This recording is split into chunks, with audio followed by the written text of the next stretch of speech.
What's up, everyone? It's time for Early Bird Horror Month. Starting with a love story. Or second with a love story. We just finished Resident Evil, and now we're moving on to a game called Doki Doki Literature Club. A wonderful dating sim. And now you're probably asking right now, why on Horror Month? Well, because the game said it was psychological horror. I know a little bit about this game, but not enough for me to know what's happening. So, hopefully I can keep it interesting for you guys. And without further ado, we're going to get started right now. Boom! Look at that. Beautiful. I also realized I don't have a time on this, so I'm going to have to do it like on the side here. Oh well. Didn't mean to do that. Okay, I got it somewhere. You copy, paste reference. Just gonna come up here with me. There you go. Yeah, this is kind of the best format I can come up with for a 16:9 setup, so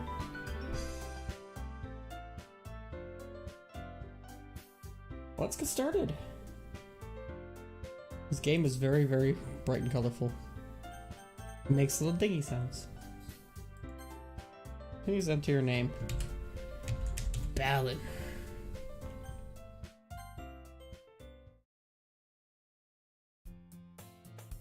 Hey. I should have bleached out doing all this voice acting for me. It'd be so much easier. I'm just saying. Hey. Do you want to do voice acting? No? You want to be with me playing this game? Come on. No? Fine. Behind the door, bro. I can duck down. I don't know. Put on a sweater. I see an annoying girl running toward me from the distance, waving her arms in the air like she's totally oblivious to any attention she might draw to herself. That girl is Sayori, my neighbor and good friend since we were children. You know, the kind of friend you never see yourself making today, but just kind of works out because you've known each other for so long. No. We used to walk to school together on days like this, but starting around high school she would oversleep more and more frequently, and I would get tired of waiting up. But if she's going to chase after me like this, I almost feel better off running away.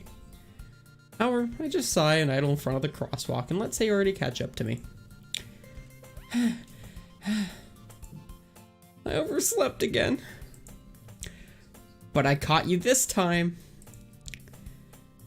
Maybe, but only because I decided to stop and wait for you. Eh? You say that like you were thinking about ignoring me. That's mean, Balon. Well, if people stare at you for acting weird, then I don't want them to think we're a couple or something. He's so mean. He's so mean. Fine, fine. But you did wait for me after all. I guess you don't have it in you to be mean, even if you want to. Whatever you say, Sayori. I am just a mean jackass. That's my girl laugh. Deal with it. We cross the street together and make our way to the school. As we draw nearer, the streets become increasingly speckled with other students making their daily commute. Better. By the way, Balon, have you decided on a club to join yet? A club? I told you already, I'm not really interested in joining any clubs. I haven't even been looking either. Text ain't showing up. What? Oh no. And that's why I'm like, what the hell are you reading? 1 second. Let's refix these properties. Why is it doing the thing that I don't want it to do? Well, it should be fit to screen. Huh. Wait, I had no text open. Huh. Well, I've been saying it out loud, so that's okay. Whatever. I tried making it bigger, but apparently that screwed up everything. Because reasons. That's not true. You told me you would join a club this year. Did I? Club. If you're gonna voice act, you gotta come here. I'm waiting. You had to do different voices though. I don't have that many voices. I don't have that many voices either. You should go read them. I'm sure it's impossible that I did in one of many conversations where I dismissively go wrong with whatever she's going on about. This guy's a jackass. Sayori likes to worry a little too much about me when I'm perfectly content just getting on the average while spending my free time on games and anime. Uh-huh. There, is that better? I was talking about how I'm worried that you don't learn how to socialize or have any skills before college.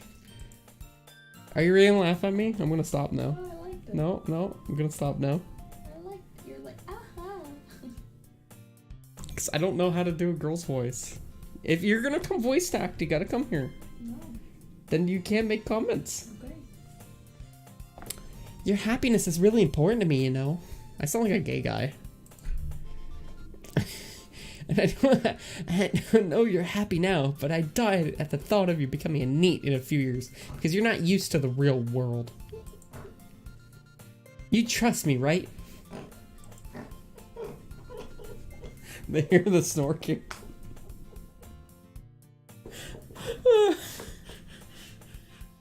You come here. Come here.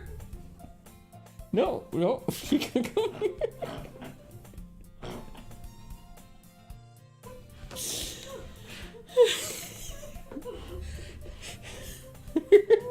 Fuck off. Don't make me keep worrying about you. Alright. I'll look at a few clubs if it makes you happy. No promises, though. Will you at least promise me you'll try a little?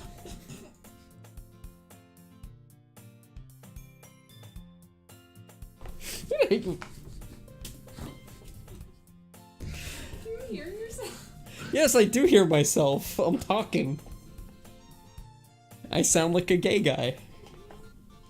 Yes. How else do you sound like a girl? Hey? Other than being a girl or having great voice acting, how else? You're hurting my nose. Well, it's your fault. Yeah, I guess I'll promise you that. Yay! Why do I let myself get lectured by such a carefree girl? More than that, I'm surprised I even let myself relent to her. I guess seeing her worry so much makes me want to ease her mind at least a little bit. Even if she does exaggerate everything inside her head. What's wrong now? I don't like how you can't tell if it's you talking to yourself or the girl talking. If there's no name at the top left, right here, it's your thoughts. Okay. The school day is as ordinary as ever, and it's over before I know it. After I pack up my things, I stare blankly at the wall, looking for an ounce of motivation. It's like me every day. Clubs. Well, I do have a Go Club.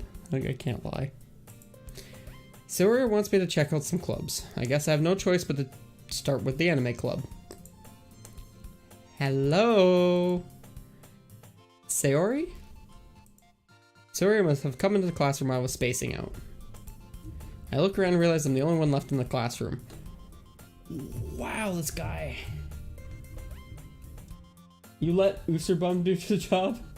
Well, you know, if Bleached Out would help me out here. Why? There's a lot of girl talking here. Really? Come here. I guess I'm gonna keep going with my voice then. It's okay. It's okay. Every girl here is gonna sound like the same toned gay guy. It's gonna be great. Sit there and talk all night. I thought I'd catch you coming out of the classroom, so I saw you just sitting there and spacing out, so I came in. That better? I don't know. Honestly, you're even worse than me sometimes. I'm impressed. You don't need to wait up for me if it's going to make you late to your own club. Well, I thought you might need some encouragement, so I thought, Know what? Well, that you could come to my club. No. That's basically saying no, Sayori. Yeah? There's no way I'm going to your club. Meanie. Sayori is the vice president of the Literature Club. Not that I was ever aware she had any interest in literature. In fact, I'm sure, 99% sure, she only did it because she thought it would be fun to help start a new club. Since she was the first one to show up after the one who proposed the club, she inherited the title of vice president. That said, my interest in literature is guaranteed to be even less. Yeah, I'm going to the anime club. Come on, please. Why do you care so much anyways? Well, I kind of told the club yesterday I would bring in a new member. And Natsuki made cupcakes and everything. I want cupcakes. Don't make promises you can't keep. Can't tell if Sayori really is that much of an airhead, or if she's cunning as to plan all of this out. She totally planned it out. I let out a long sigh. Fine, I'll stop by for a cupcake, okay? Yes, let's go. I would have just went to the anime club. You could have avoided all of this. And thus today marks the day I sold my soul for a cupcake. I dejectedly follow Sayori across the school and upstairs, a section of the school I rarely visit, and being generally used for third-year classes and activities. Sayori, full of energy, swings open the classroom door. Everyone, the new member is here. I told you, don't call me new member. I glance around the room. Welcome to the Literature Club. It's a pleasure to meet you. Sayori always saying nice things about you. Wow, I actually messed up all that phrasing. Seriously, you brought a boy? Way to kill the atmosphere. Ah, Balin, what a nice surprise. I can't do any voice acting. Please help me. I want a shower. Fine, can I shower and then I'll help? Sure, I'll keep going in the meantime. So you are gonna help.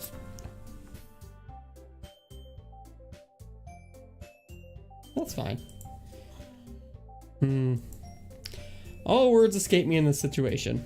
This club is full of incredibly cute girls.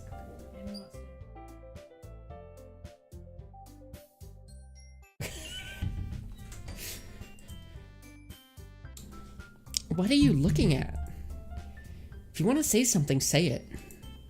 Sorry. Natsuki.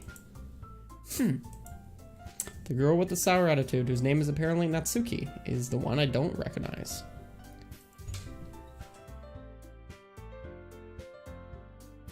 Yeah, you did a good job. I did it twice. You did a very good job. Thank you. I love you. I love you too. Are you gonna make me pick somebody?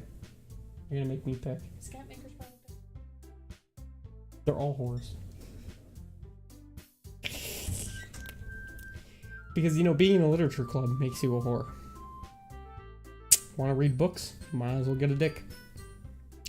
Small figure makes me think she's probably a first year. She's also the one who made cupcakes, according to Sayori. You could just ignore her when she gets moody. Sayori says that quietly into my ear, and then turns back towards the other girls. Anyway, this is Natsuki, always full of energy. And this is Yuri, the smartest in the club. Don't say things like that. Yuri, who appears comparably more mature and timid, seems to have a hard time keeping up with people like Sayori and Natsuki. Well, it's nice to meet both of you. And it sounds like you already know Monica, is that right? That's right. Look at that. Look at that stare. Like, she has a side, but she's like straight in your face. Look at that symmetry. Oh, there goes off to the side. Monika smiles sweetly. We do know each other. Well, we rarely talk, but we were in the same class last year. Monika was probably the most popular girl in class. Smart, beautiful, athletic. Basically completely out of my league. So having her smile at me so genuinely feels a little... You too, Monika.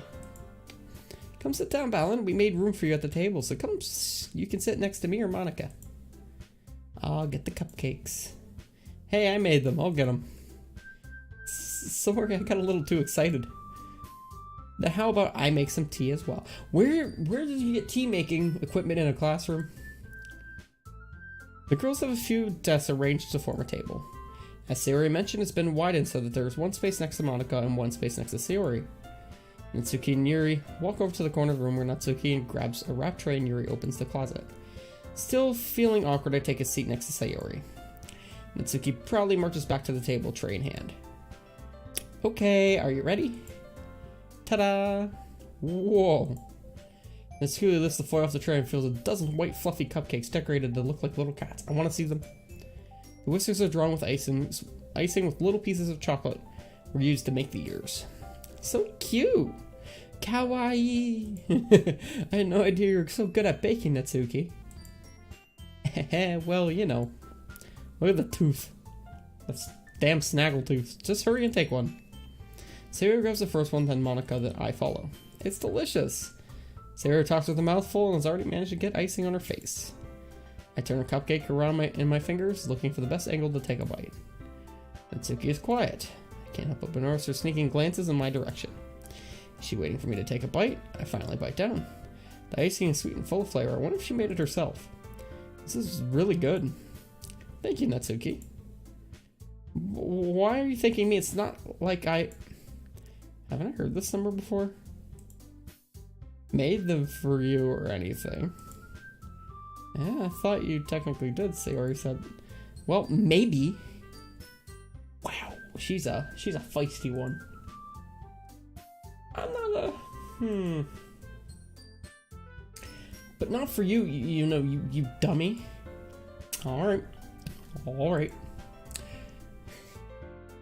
I give up on Natsuki's weird logic and dismiss the conversation. Yuri returns to the table, carrying a tea set. She carefully places a teacup in front of each of us before setting down the teapot next to the cupcake tray. You keep a whole tea set in this classroom? Don't worry, the teachers gave us permission. What? I want tea at my classroom, but I don't really have a classroom anymore. But I do get tea. After all, doesn't a hot cup of tea help you enjoy a good book? I guess. Don't let yourself get intimidated. Yuri's just trying to impress you. That's not... Insulted. Why is she insulted? Yuri looks away. Meant that, I believe you. Well, tea and reading might not be a pastime for me, but at least I enjoy tea. I'm glad. Yuri faintly smiles to herself in relief. Monika raises an eyebrow, and then smiles at me. So what made you consider the literature club? I was afraid of this question. Something tells me I shouldn't tell Monika that I was practically dragged here by Sayori. Well, I haven't joined any clubs yet, and Sayori seemed really happy here, so... That's okay, don't be embarrassed. Make sure you feel right at home, okay?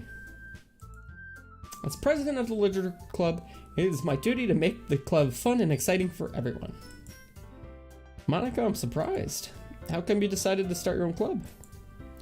You could probably be a board member for any of the major clubs. Weren't you a leader of the debate club last year? Well, To be honest, I can't stand all the politics around the major clubs. Me too. Or I didn't join any clubs, but it's okay. It feels like nothing but arguing about the budget and publicity and how to prepare for events. Much rather take something I personally enjoy and make something special out of it. I agree. And it encourages others to get into literature, and then I'm fulfilling that dream. Monika really is a great leader. Yuri is also nods in agreement. I'm surprised there aren't more people in the club yet. It must be hard to start a new club. You could put it that way. Not many people are very interested in putting all-out effort to start something brand new. Especially when it's something that doesn't grab your attention, like literature. You have to work hard to convince people that you're both fun and worthwhile. But it makes school events like the festival that much more important. Thank God I have water beside me. I'm confident we can all really grow this club before we graduate. Right, everyone? Yeah! I am... There we go. Trying to fix this note.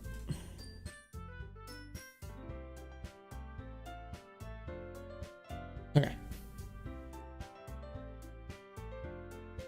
I can say whenever I want. We'll do our best. You know it. Everyone enthusiastically agrees. Such different girls, all interested in the same goal. Monica must have really worked hard just to find these three. Maybe that's why they're also delighted by the idea of a new member joining. I still don't really understand if I can keep up with their level of enthusiasm about literature. So, Balin, what kinds of things do you like to read? Well, considering how little I've read in the past few years, I really don't have a way good of answering that. Manga?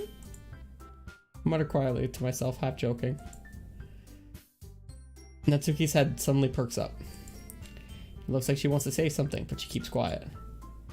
And then not much of a reader, I guess. Well, that can change. What am I saying? I spoke without thinking after seeing Yuri's sad smile. Oh, he's such a lady's boy. Anyway, what about you, Yuri? Well, let's see. Yuri traces the rim of her tree cup with her finger. My favorites are usually novels that build deep and complex fantasy worlds. The level of creativity and craftsmanship behind them is amazing to me. And telling a good story in such a foreign world is equally impressive. Yuri goes on, clearly passionate about her reading. She seems so reserved and timid since the moment I walked in, but it's obvious by the way her eyes light up that she finds her comfort in the world of books, not people. But you know, I like a lot of things. Stories with deep psychological elements usually immerse me as well. Isn't it amazing how a writer can so deliberately take advantage of your own lack of imagination and completely throw you for a loop? Anyways, I've been reading a lot of horror lately. Oh, that's not good.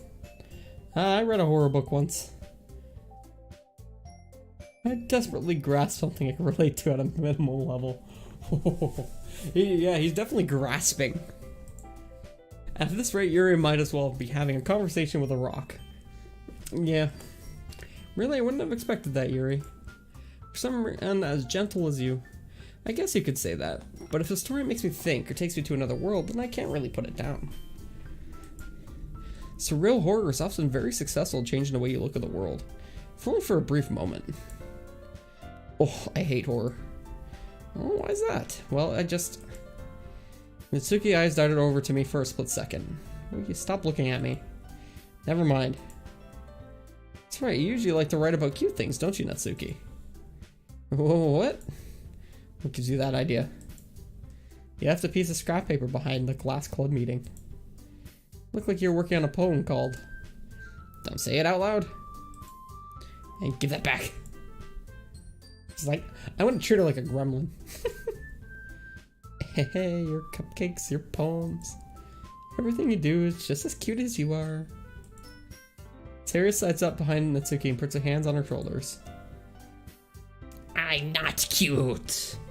There we go. That sounds a little bit more like what she is. Natsuki, you write your own poems? Well, I guess sometimes. Why do you care? I think that's impressive. Why don't you share them sometime? No. Natsuki averts her eyes. You wouldn't like them. That's just kind of sounding like a pirate. Things change. Things change. Ah, not very confident writer yet. I understand how Natsuki feels. Sharing that level of writing takes more than just confidence. The truest form of writing is writing to oneself. You must be willing to open up to your readers, exposing your vulnerabilities and showing them even the deepest reaches of your heart. Do you have writing experience too, Yuri? Maybe if you share some of your work, you can set an example and help Natsuki feel comfortable enough to share hers. I guess it's the same for Yuri. Oh, I wanted to read everyone's poems. We all sit in silence for a moment. Okay, I have an idea, everyone. Natsuki and Yuri look quizzically at Monika. Let's all go home and write a poem of our own. Next time we meet, we'll all share them with each other. That way, everyone is even. Yeah, let's do it! Plus, now that we have a new member, I think it will help us get all a little more comfortable with each other and strengthen the bond of the club. Isn't that right, Balin? Monika smiles warmly at me once again. Hold on, there's still one problem. Eh? What's that? Now that we're back to the original topic of me joining the club, I bluntly come forth with what's been on my mind the entire time. I never said I would join this club. Sayori may have convinced me to stop by, but I never made any decision. I still have other clubs to look at, and I lose my train of thought. Wow. They're all staring at me. Ketas Trio, how's it going, my friend? And how are you doing tonight?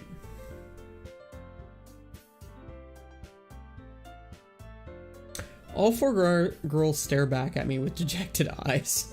They are gonna look like dogs, like very sad puppies. But I'm sorry, I thought. Boop. Balin. You all. I'm defenseless against these girls. I'm nothing like this person at all. See, I would have just straight up been like, I'm gone. I'm out of here. I'm gonna go watch some anime or something. But I'm terrible like that.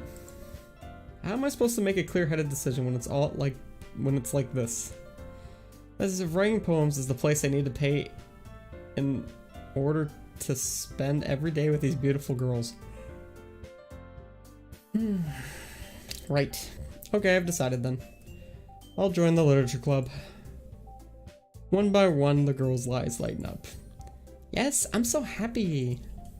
Sayori wraps her arms around me, jumping up and down. Hey. You really did scare me for a moment. If you really just came for the cupcakes, I would be super pissed. Yeah, no kidding. Then it makes it official. Welcome to the literature club. Thanks, I guess. Okay, everyone.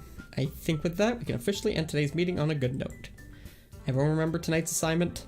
Write a poem and bring to the next meeting, so we can all share. Monika looks over at me once more. Balin, I look forward to seeing how you express yourself. Hee. Yeah. Can I really impress the class star Monika with my mediocre writing skills? I already feel the anxiety welling up inside of me. Meanwhile, the girls continue the chit-chat as Yuri and Natsuki clean up their food. Hey Balin, since we're already here, do you want to walk home together? That's right, Sayori and I never walk home together anymore because she's always stayed after school for clubs. Sure, might as well. Yay! With that, the two of us depart the club room and make our way home. The whole way, my mind wanders back and forth between the four girls. Sayori, Natsuki, Yuri, and of course Monika. Will I really be happy spending every day at school in the literature club? No. Perhaps I'll have the chance to grow closer to one of these girls. Just to be warned, guys, I've never played a dating sim before, so this is all new to me. I just need to make the most of my circumstances, and I'm sure good fortune will find me. And I guess that starts with writing a poem tonight. Pick words you think your favorite club member will like.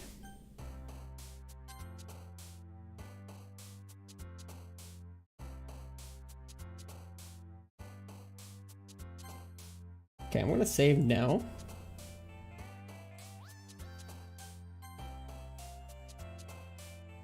Alright. So do I just pick one? Oh.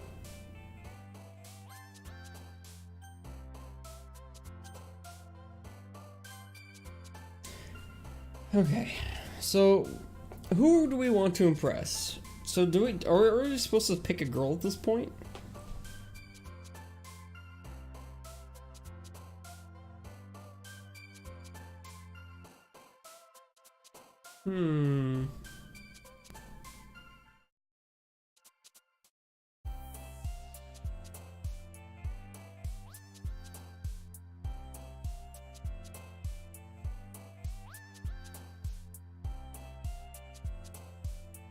Question.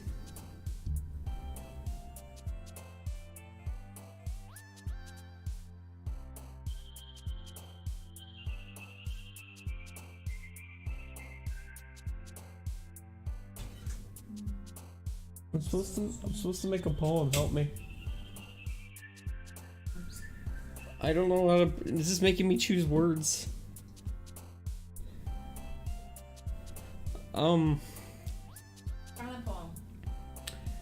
Well, I did question.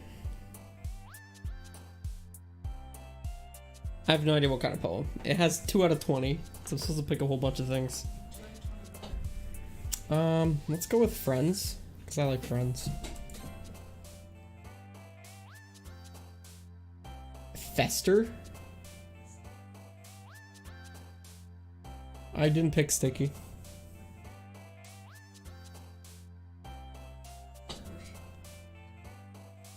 Bubbles? Friendship scars? Man, am I depressed or something? Bubbles? Bubbles. Wait, Friends Bubbles? Bubbles. Bubbles. Okay, I picked Bubbles. Something Friends Bubbles. Tragedy. Tragedy. Empty. What? There's no, I already picked Tragedy. What? Why? I was joking. Tragedy. Misery. Papa.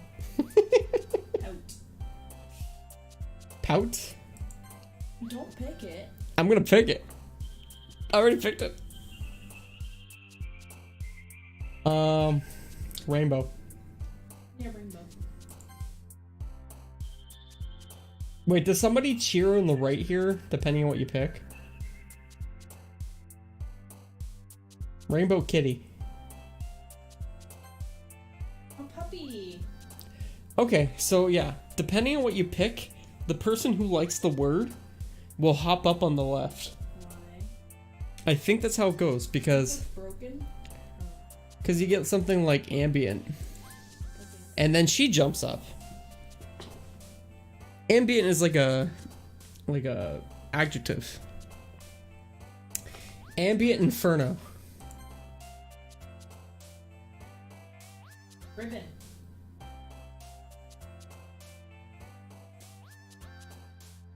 Pick. You picked Inferno? Why? I like infernos. Clouds. I like.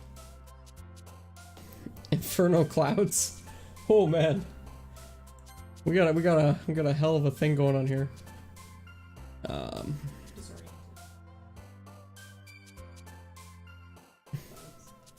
How about strawberry? Now let's go with. Starscape. I like starscapes. Starscape graveyard. I'm just picking the words I like. Graveyard marshmallows. I like graveyard. I would pick feather. I could be a weeb and just say Did kawaii. you actually pick grape? Oh my gosh. Marshmallow. Marshmallow. Doki Doki. Marshmallow. Not kawaii. I didn't pick kawaii. Man, I'm just guessing at this point. Electricity. I'm gonna go with uncontrollable.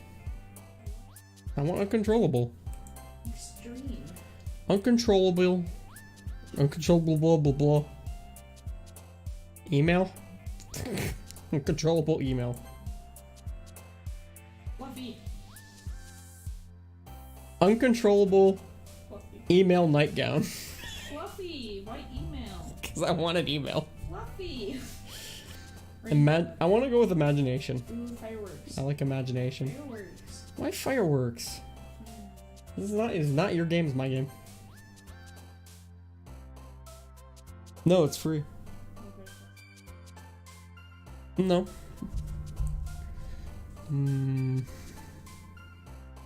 Suicide? Sure.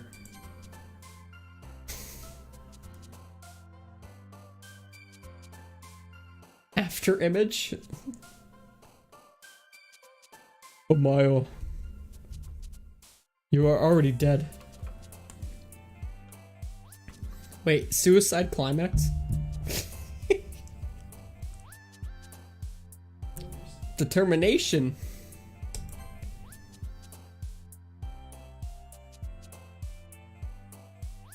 Anime.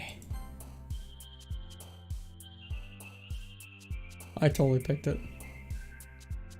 Extraordinary. I love that word. What? That's anime? Of course I picked anime. And then infallible. Poof. You know what? Poof this game. Poof. I wonder if it's literally just all the words together. Hi again, Balin. Glad to see you didn't run away from us. Don't worry. Aren't you going to be reading with me now? I don't know. Am I saying beside you? Or am I reading off your computer? Come here. You can read off the side if you want.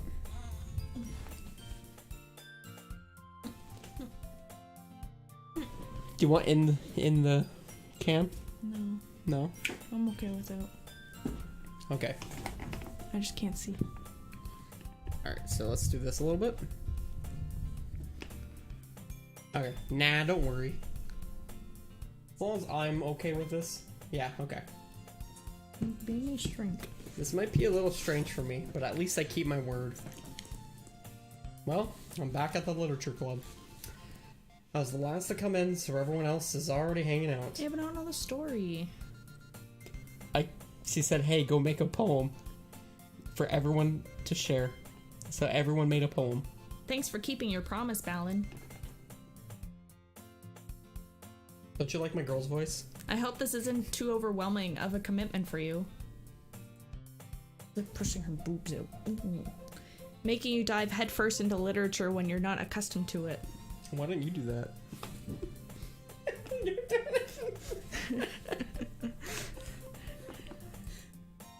Oh, come on, like he deserves any slack. There's water here if you need it. Hey, who's speaking? The pink one? Yes. Okay. Sayori told me you didn't even want to join any clubs this year. Yeah, this is Natsuki. This is Yuri. There's the orange-haired one, which is Sayori. Yeah, I like her. And then the one with the longer hair, which is Monica. Ugh, Monica. It's Monica with a K. Oh my gosh. And last year, too. Hey, Psychotics, what's up, man? How you doing tonight? I'm playing something very weird. I don't know if you plan to just come here and hang out or what. But if you don't take us seriously, then you won't see the end of it. That's Monica. Natsuki, you seriously have a big mouth for someone who keeps her manga collection in the club room. Ah, she's a weeb. I already know who I'm picking. Who? The weeb. You're picking the pink? Yes. Why? She's a weeb. Why? What? He saw you doing this. I see you came in at great timing. I'm just saying. Mm.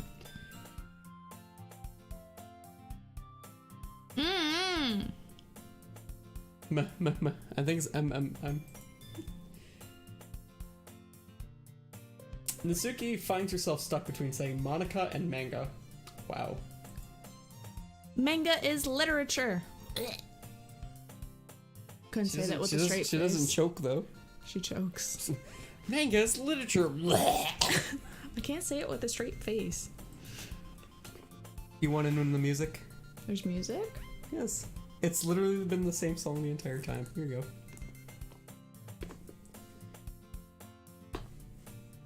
Where's your fluffy part? This hurts.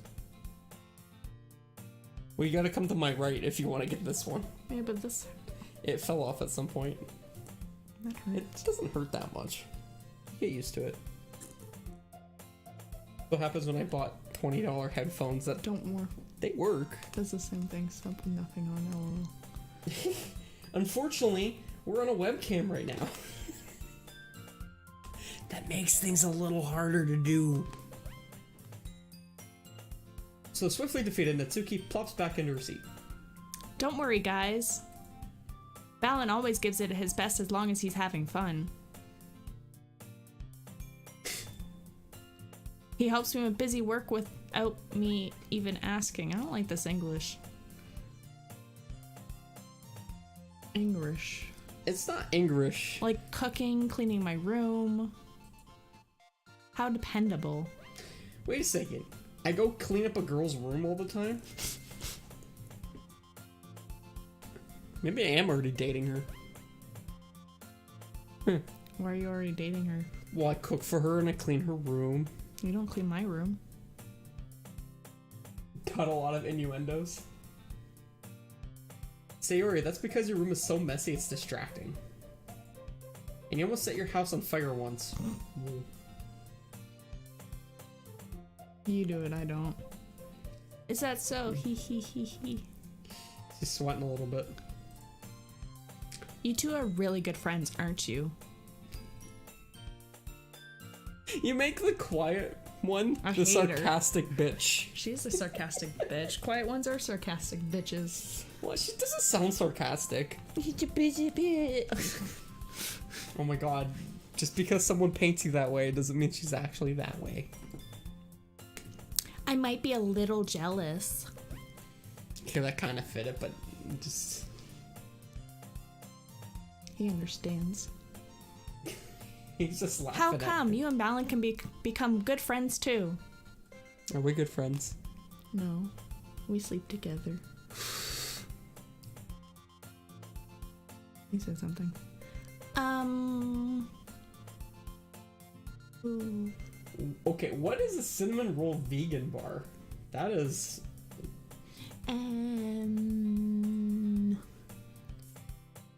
Sayori.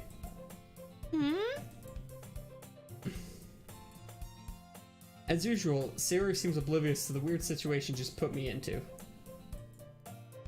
Oh, Yuri even bought you something today, you know? Wow, making this worse, isn't she? Wait, Sayori. Me? I talk for me. I'm a guy. Not really. Dates, walnuts, almonds, raisins, cinnamon, and sea salt. Actually, that sounds pretty freaking good. Sounds healthy. Well, I don't know. I like dates. I like walnuts, almonds, raisins, cinnamon, and sea salt. It's all good. It's all there. It's awesome. I would love to try one of those. Don't be shy. It's really nothing. What is it? Never mind. There, she's not pushing out her boobs anymore. She's just really skinny, okay? Leave her alone. It's not No, accurate. you don't have to buy any block psychotics. Save that for a streamer that's struggling, man. Sayori made it sound like a big deal when it's really not. What do I do? I'm sorry, Yuri. I wasn't thinking. I guess that's up to me to rescue the situation. Hey, don't worry about it, Wow. Good idea. Good rescue. Good attempt. First of all, I wasn't expecting anything in the first place. So any nice gesture from you is a pleasant surprise. Oh. It'll make me happy no matter what. Is that so? Yeah, I won't make it a big deal if you don't want it to be. Alright. Well, here. Yuri reaches into her bag and pulls out a book. I didn't want you to feel left out, so I picked out a book that I thought you might enjoy. It's kind of nice of her. Suck up. It's a short read, so it should keep your attention, even if you don't usually read. I don't know, that's kind of nice of her. Sleep with her, why don't you? You just don't like her because of the boobs. If she had no boobs, you'd be much happier with her. I think you would. I think you would. Her hair's too long. Well, that's... And she's too skinny. What if she was chubbier with no boobs? And she's too suck up. With no hair. Would you be okay with it then? No. Why? Because there's always some reason?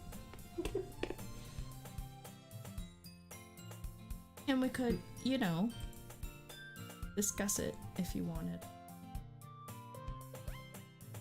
This is... How is this girl accidentally being so cute? I don't think she's accidentally being anything. She even picked out a book she thinks I'll like, despite me not reading much. You know who she reminds me of? Who does she remind you of? Allie. No. Yuri, thank you. I'll definitely read this. I don't think I actually have any slots anymore, dude.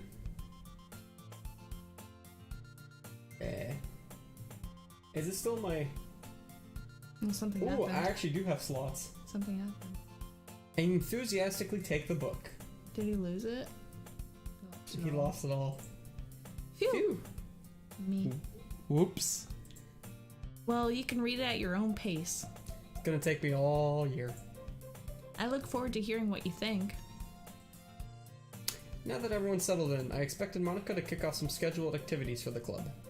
But that doesn't seem to be the case. Sayori and Monica are having a cheery conversation in the corner. Yuri's face is already buried in a book. I can't help but notice her intense expression, like she's waiting for this chance. Meanwhile, Natsuki is rummaging around in the closet. The whole Lana thing. I'm really curious to talk to Yuri a little bit more, but at the same time I would feel bad for distracting her from reading. I catch a glimpse of the cover of her book. It looks like the same book she lent to me. More than that, she seems to be on the first few pages. Ah. Different music. Crap. I think she noticed me looking at her. She sneaks another glance at me and her eyes meet for a split second. But that only makes her hide her face deeper in her book. Sorry. I was just spacing out. I'm out of this sensing I made her uncomfortable. Oh. Oh, it's fine. I'm sorry, I just keep reading. It's gonna happen a lot, you know? If I was focused, then I probably wouldn't have noticed it in the first place. But I'm just rereading a bit of this, so... That's the book you gave me, right? Mm-hmm. I wanted to reread some of it. Wow, what a weirdo. Yeah. Rereads things. Not for any particular reason. Just curious, how come you have 2 copies of the same book? Well, when I stopped at the bookstore yesterday... that's not what I meant. I mean... I just happened to buy 2 of them. Ah, I see. I'm suspicious. I think suspicion. There's something fairly obvious here that Yuri isn't telling me, but I decided to let it go. I'll definitely start reading it soon. I'm glad. I'm glad to hear. I stopped. Once it starts to pick up, you might have a hard time putting it down. Is it gonna stab me or something? Yeah. It's a very engaging and relatable story. Maybe it's a claw. Is that so? What's it about anyway? Well...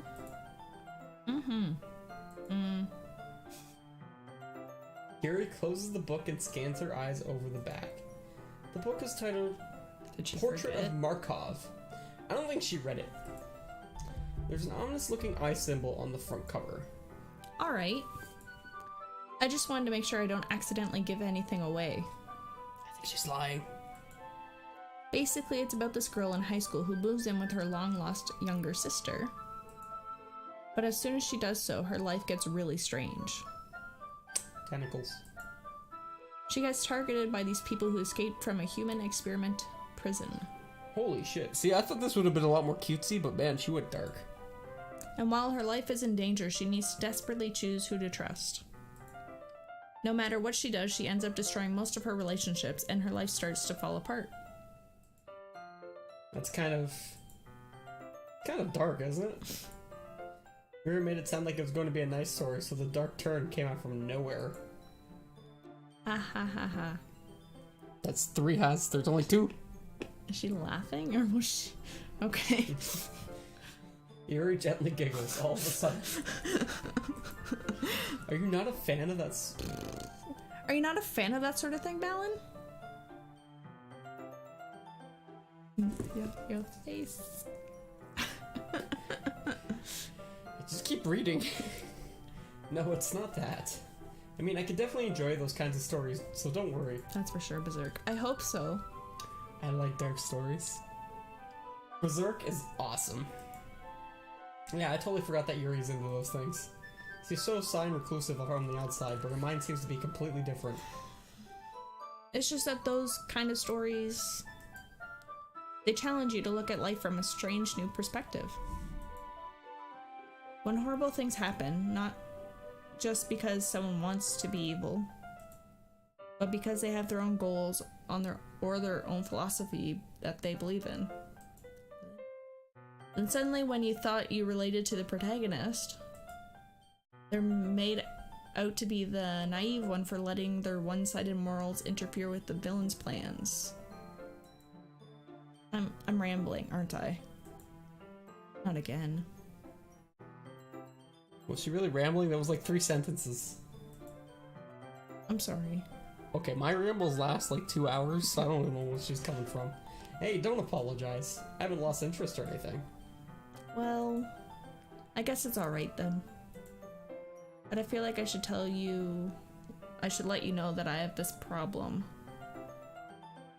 Does she just start eating people? Is she a cannibal? When I let things like books and writing fill my thoughts, I kind of forget to pay attention to other people.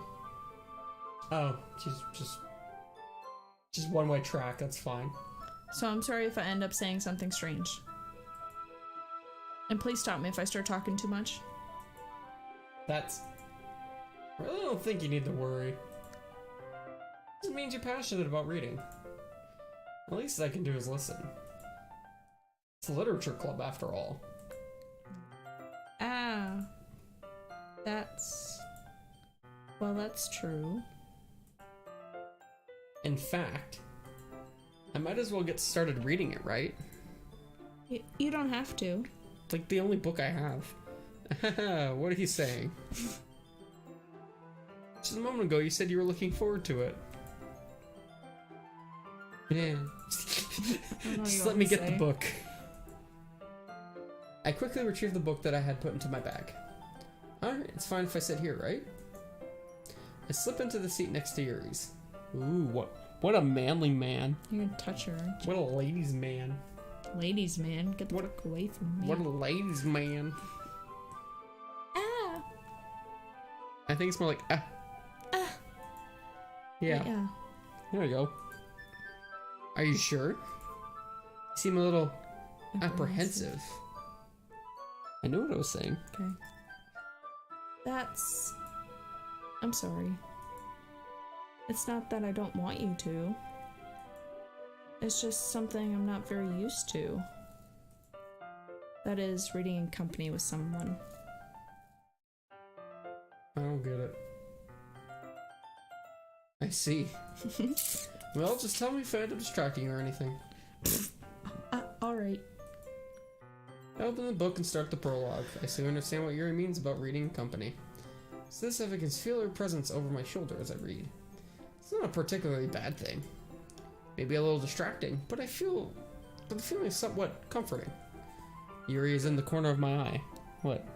Am I being loud? No, I'm tapping you because you messed up too. I mess up everything. This is kind of how I work. I realize that she's not actually looking at her own book. I glance over and looks like she's reading from my book instead. Sorry. I was just... What a pervert, reading at somebody else's naked book. Yuri, you really apologize a lot, don't you? She must be Canadian. I do? I don't really mean to. Sorry. She's Canadian. Apologizing for Oh, apologizing. I clicked off. Okay. I mean... I don't get those. It's supposed to be like a chuckle, Oh. but I can't really actually just fake chuckle. Yeah. You can chuckle, but I can't chuckle. Here, this should work, right? I slide my desk until it's against Yuri's and then hold my book more between the two of them. My hat's hitting you. Ah, bad at this. I suppose so. Yuri timidly closes her own copy. Once we lean in a little bit, our shoulders are almost touching. Oh. Feels like my left arm is in the way, so I instead use my right hand to hold the book open. I guess that makes it kind of difficult to turn the page. Wink, wink. Here. Me. Wait. Oh, there's my arm there. Yuri takes her left arm and holds the left side of the book between the thumb and her forefinger. Ah. I do the same thing with my arm and on the right side of the book. That way, I turn a page and Yuri slides it under the thumb after it flips to her side. I love how the book's mostly on her side. He's not even reading it. No. But in holding it like this, we're huddled even closer together than before. It's getting steamy. You know, there are 3 other girls in this classroom right now. While this is all happening, they're probably all staring at us right now going, what the fuck? Probably. I would. It's actually kind of distracting me. I can feel the warmth of Yuri's face. Oh my god. She's in the corner of my vision. Are you ready? Yeah? To turn the page. You know, this is like sharing textbooks. Remember in like class where you're sharing textbooks? If you had to? Yeah. And then they're like, I'm not done yet, I'm not done yet. Yeah. And then they turn the page anyways, you're like, oh. Sorry. I think I got a bit distracted for a second. See, I was quick at that, so I was always waiting for the other person. I glance over at Yuri's face again and our eyes meet. I was slow. It would have never worked. I don't know how I'll be able to keep up with her. Oh, I didn't rush them, I just waited. Ah. That's okay. You're not as used to reading, right? I don't mind being patient if it takes you a bit longer. It's probably the least I can do.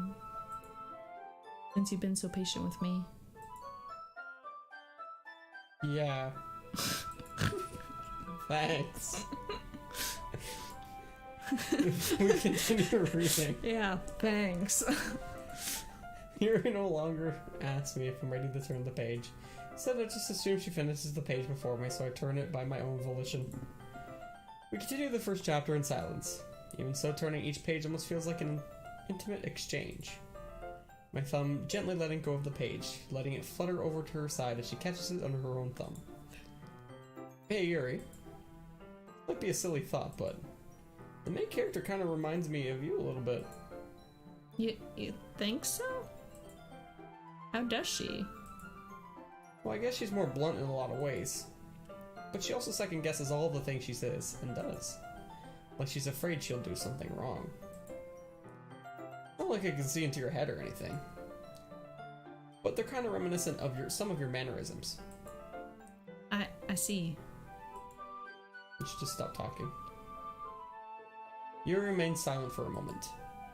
But Balin, that's probably a terrible thing to have in common with her.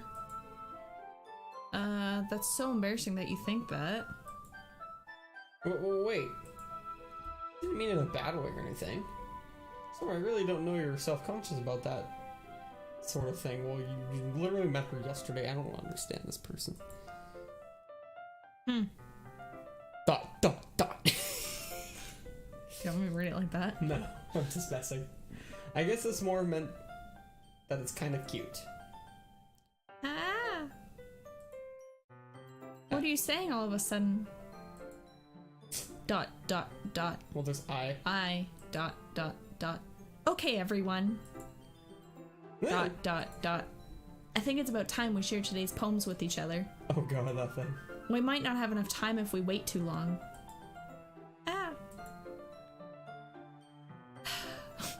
Yuri exhales, scared from finishing her thought. Is that alright, Yuri? You look kinda down. I'm sorry if you haven't been looking forward to this. It's not... It's fine. Don't you like being multiple people? No. Yuri releases her hand from the book, causing it to close on top of my thumb. Alright. Guess I'll do some more reading tonight. Or would you prefer I only read it with you? Aww. What a ladies' boy. I guess I don't have too much of a preference either way.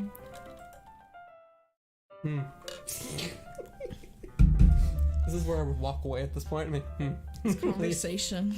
It's so bad. Is this what all dating sims are like? I hope not. If I have to do another dating sim like this is gonna be harsh. In that case, I'll read a little more tonight. It'll be more fun to read with you after it picks up a bit, you know? That's good reasoning. In that case, feel free to finish the first 2 chapters in your own time. Alright. I stand up. Make a mental note of where I left off in the boat and then slip it back into my back. By the way, did you remember to write a poem last night? Yeah.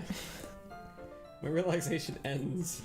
Can't believe I agreed to do something so embarrassing. I couldn't really find much inspiration since I've never really done this before. Well, now that everyone's ready, why don't you find someone to share with? I can't wait. Sayori and Monica enthusiastically pull out their poems. There is on a wrinkled sheet of loose leaf torn from a spiral notebook. On the other hand, Monica wrote hers in a composition notebook. Why do I even care? I can already see Monica's pristine handwriting from where I sit. Itsuki and Yuri reluctantly comply as well, reaching into their bags. I do the same myself. Excuse me.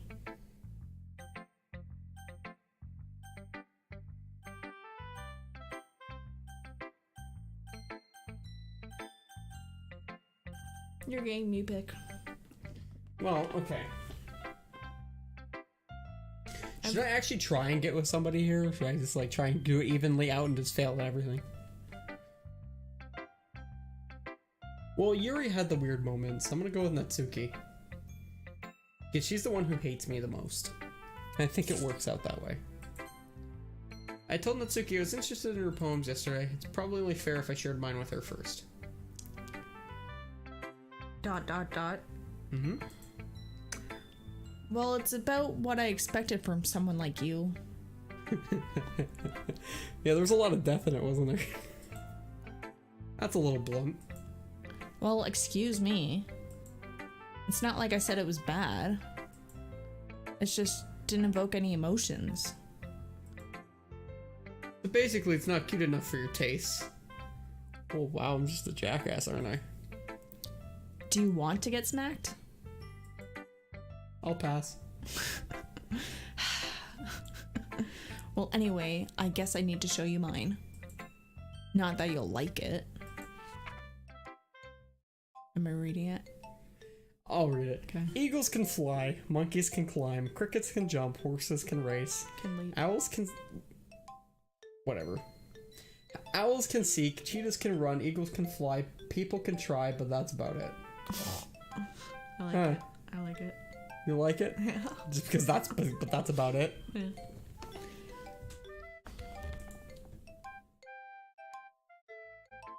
Yeah. I told you that you weren't gonna like it. I like it. No, you don't. I like it. What? Just be honest. I am. Why are you so That's me. You got caught too. Why are you so convinced that I wouldn't like it? Well, because everyone in high school thinks that writing has to be all sophisticated and stuff. So people don't even take my writing seriously. But isn't the point of poems for people to express themselves? Your writing style wouldn't make your message any less valid. Yes, exactly. I like when it's easy to read, but it hits you hard. Like in this poem. Seeing everyone around you do great things can really be disheartening. So I decided to write about it. But that's about it. Yeah, I understand. But the other nice thing about simple writing is that it puts more weight on the wordplay. Like I set up for a rhyme at the end, but then it made it fall flat on purpose. It helped brings out the feeling in the last line. So you did. I guess more went into it than I realized. That's what it means to be a pro. Look at that snaggletooth. I'm glad you learned something. Why do they always give girls the snaggletooth? I never get that. What's the snaggletooth? Like the one tooth that comes out. Why? What does that mean? You see? Right there? What does that mean? It's a snaggletooth. It's like the one tooth that comes out. Like almost like a fang. Why? I don't know. What is this supposed to mean? I don't know. They just use it a lot. I don't like it that much. Didn't expect that from the youngest here, did you? One here. Yeah, I guess not. I decided to humor her with that last comment. I don't really care how old everyone is, but if Natsuki is feeling proud, then I won't take that away from her.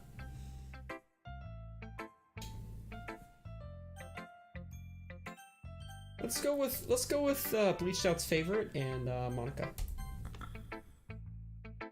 Hi, Balin.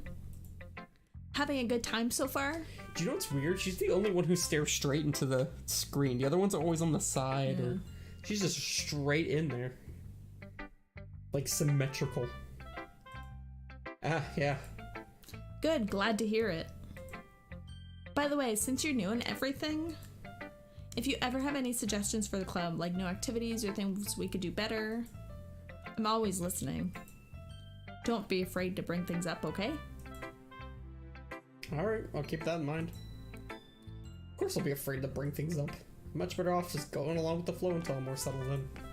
Anyway, want to share your poem with me? It's kind of embarrassing, but I guess I have to.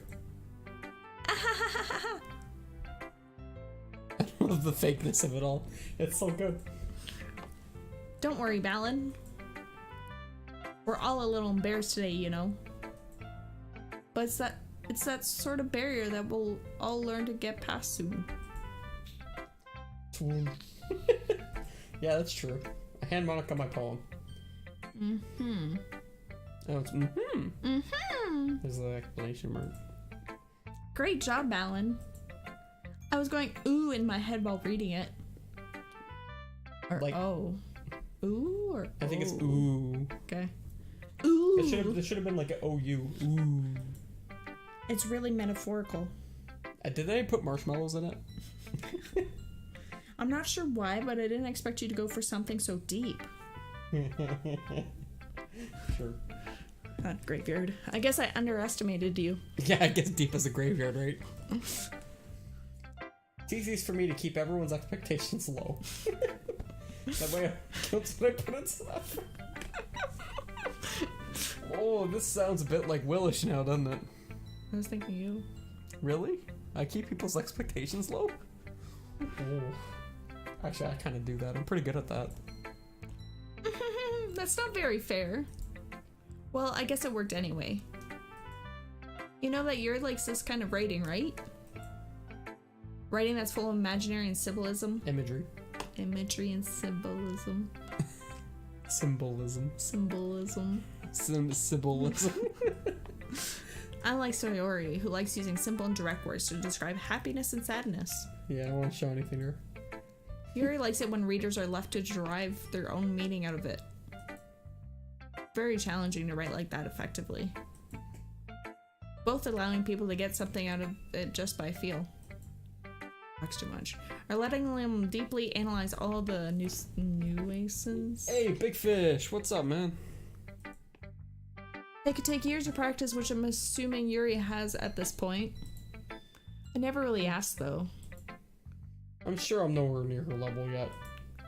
Don't worry so much about that. You do your own thing. Just keep exploring and learn by trying new things. Marshmallows. Sure, I'll end up trying different things a lot. Winky fists. You're laying in bed, listening to my amazing voice, and Bleach Out's sarcastic voice. For every character is kind of sarcastic and a little tinge of it. It could take a while before I feel comfortable doing this.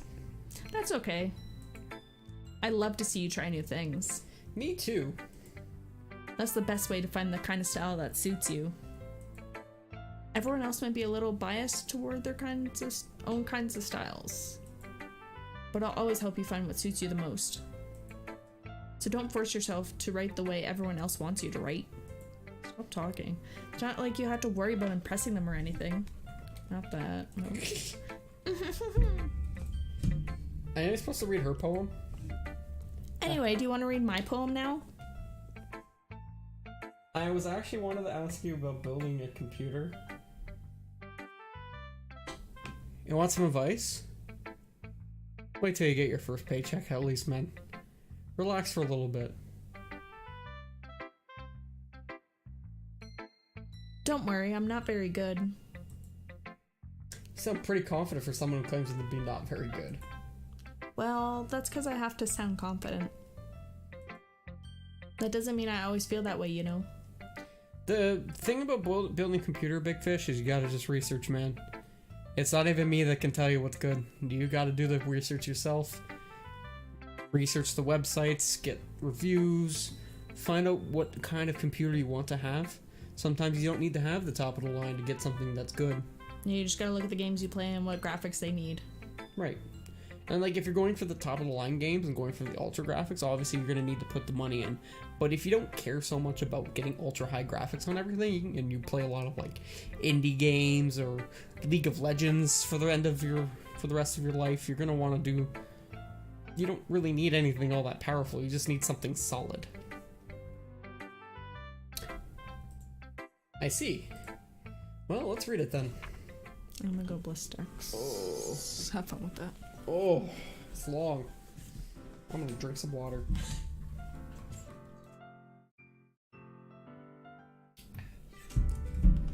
Hole in wall. It couldn't have been me. See the direction of the spackle protrudes. A noisy neighbor? An angry boyfriend. I'll never know I wasn't home. I peer inside for a clue. No, I can't see. I reel blind like a film left out in the sun. But it's too late. My retinas. Already scorched with a permanent copy of a meaningless image. It's just a little hole. It wasn't too bright. It was too deep. Stretching forever into everything. A hole of infinite choices. I realize now that I wasn't looking in, I was looking out. As he, on the other side, was looking in. Ooh, that's confusing. What do you think? It's very freeform, if that's what you call it. Sorry, I'm not really the right person to ask for feedback. That's okay. Me? Yeah, it's Yes. that kind of style. Oh, yeah, that's right. Yeah, that kind of style has gotten pretty popular nowadays. You're gonna wait till mid-December? Well, good, man. Well, you have lots of time to do research then. Research. Sure.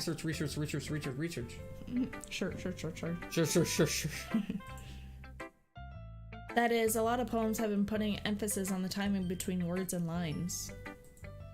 When performed out loud, it can be really powerful. So did I do a bad thing about the whole poem? All the holes? Staring into a hole? Getting your retinas burned by the hole? What was the inspiration behind this one? Well, I'm not sure if I know how to put it. I guess you could say that I had some kind of Epiphany. Recently. It's been influencing my poems a bit. An epiphany? Yeah, something like that. I'm kind of nervous to talk about deep stuff like that because it's kind of coming on strongly. Maybe after everyone is better friends with each other. Anyway, here's Monica's writing tip of the day. Wow, she's like a teacher. Sometimes when you're writing a poem or a story, your brain gets too fixated on specific points. I hate that word. If you try so hard to make it perfect, then you'll never make any progress. The specific Pacific? Specific. I hate that word. Pacific. Specific. You just said specific twice. Specific. Blech. If you keep saying it back and forth, it gets real hard.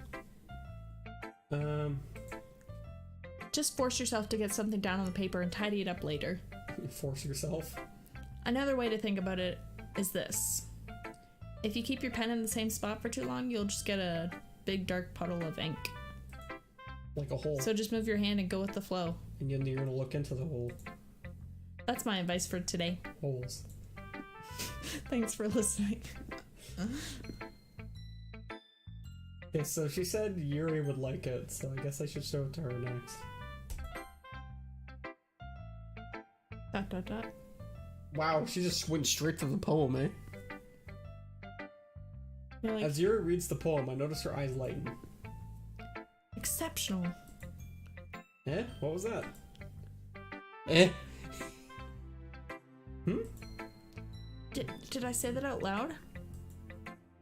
Yuri first covers her mouth and then ends up covering her whole face. You... Ooh. Ooh. He's going to hate me. That's inner monologue. You really didn't do anything wrong, Yuri. That's... I guess you're right. What am I getting so nervous for? Needs to clean up the wet mess under her. If somebody can slip on that, it's gonna be... Oh, she have a wet mess under her. Making a joke. She peed?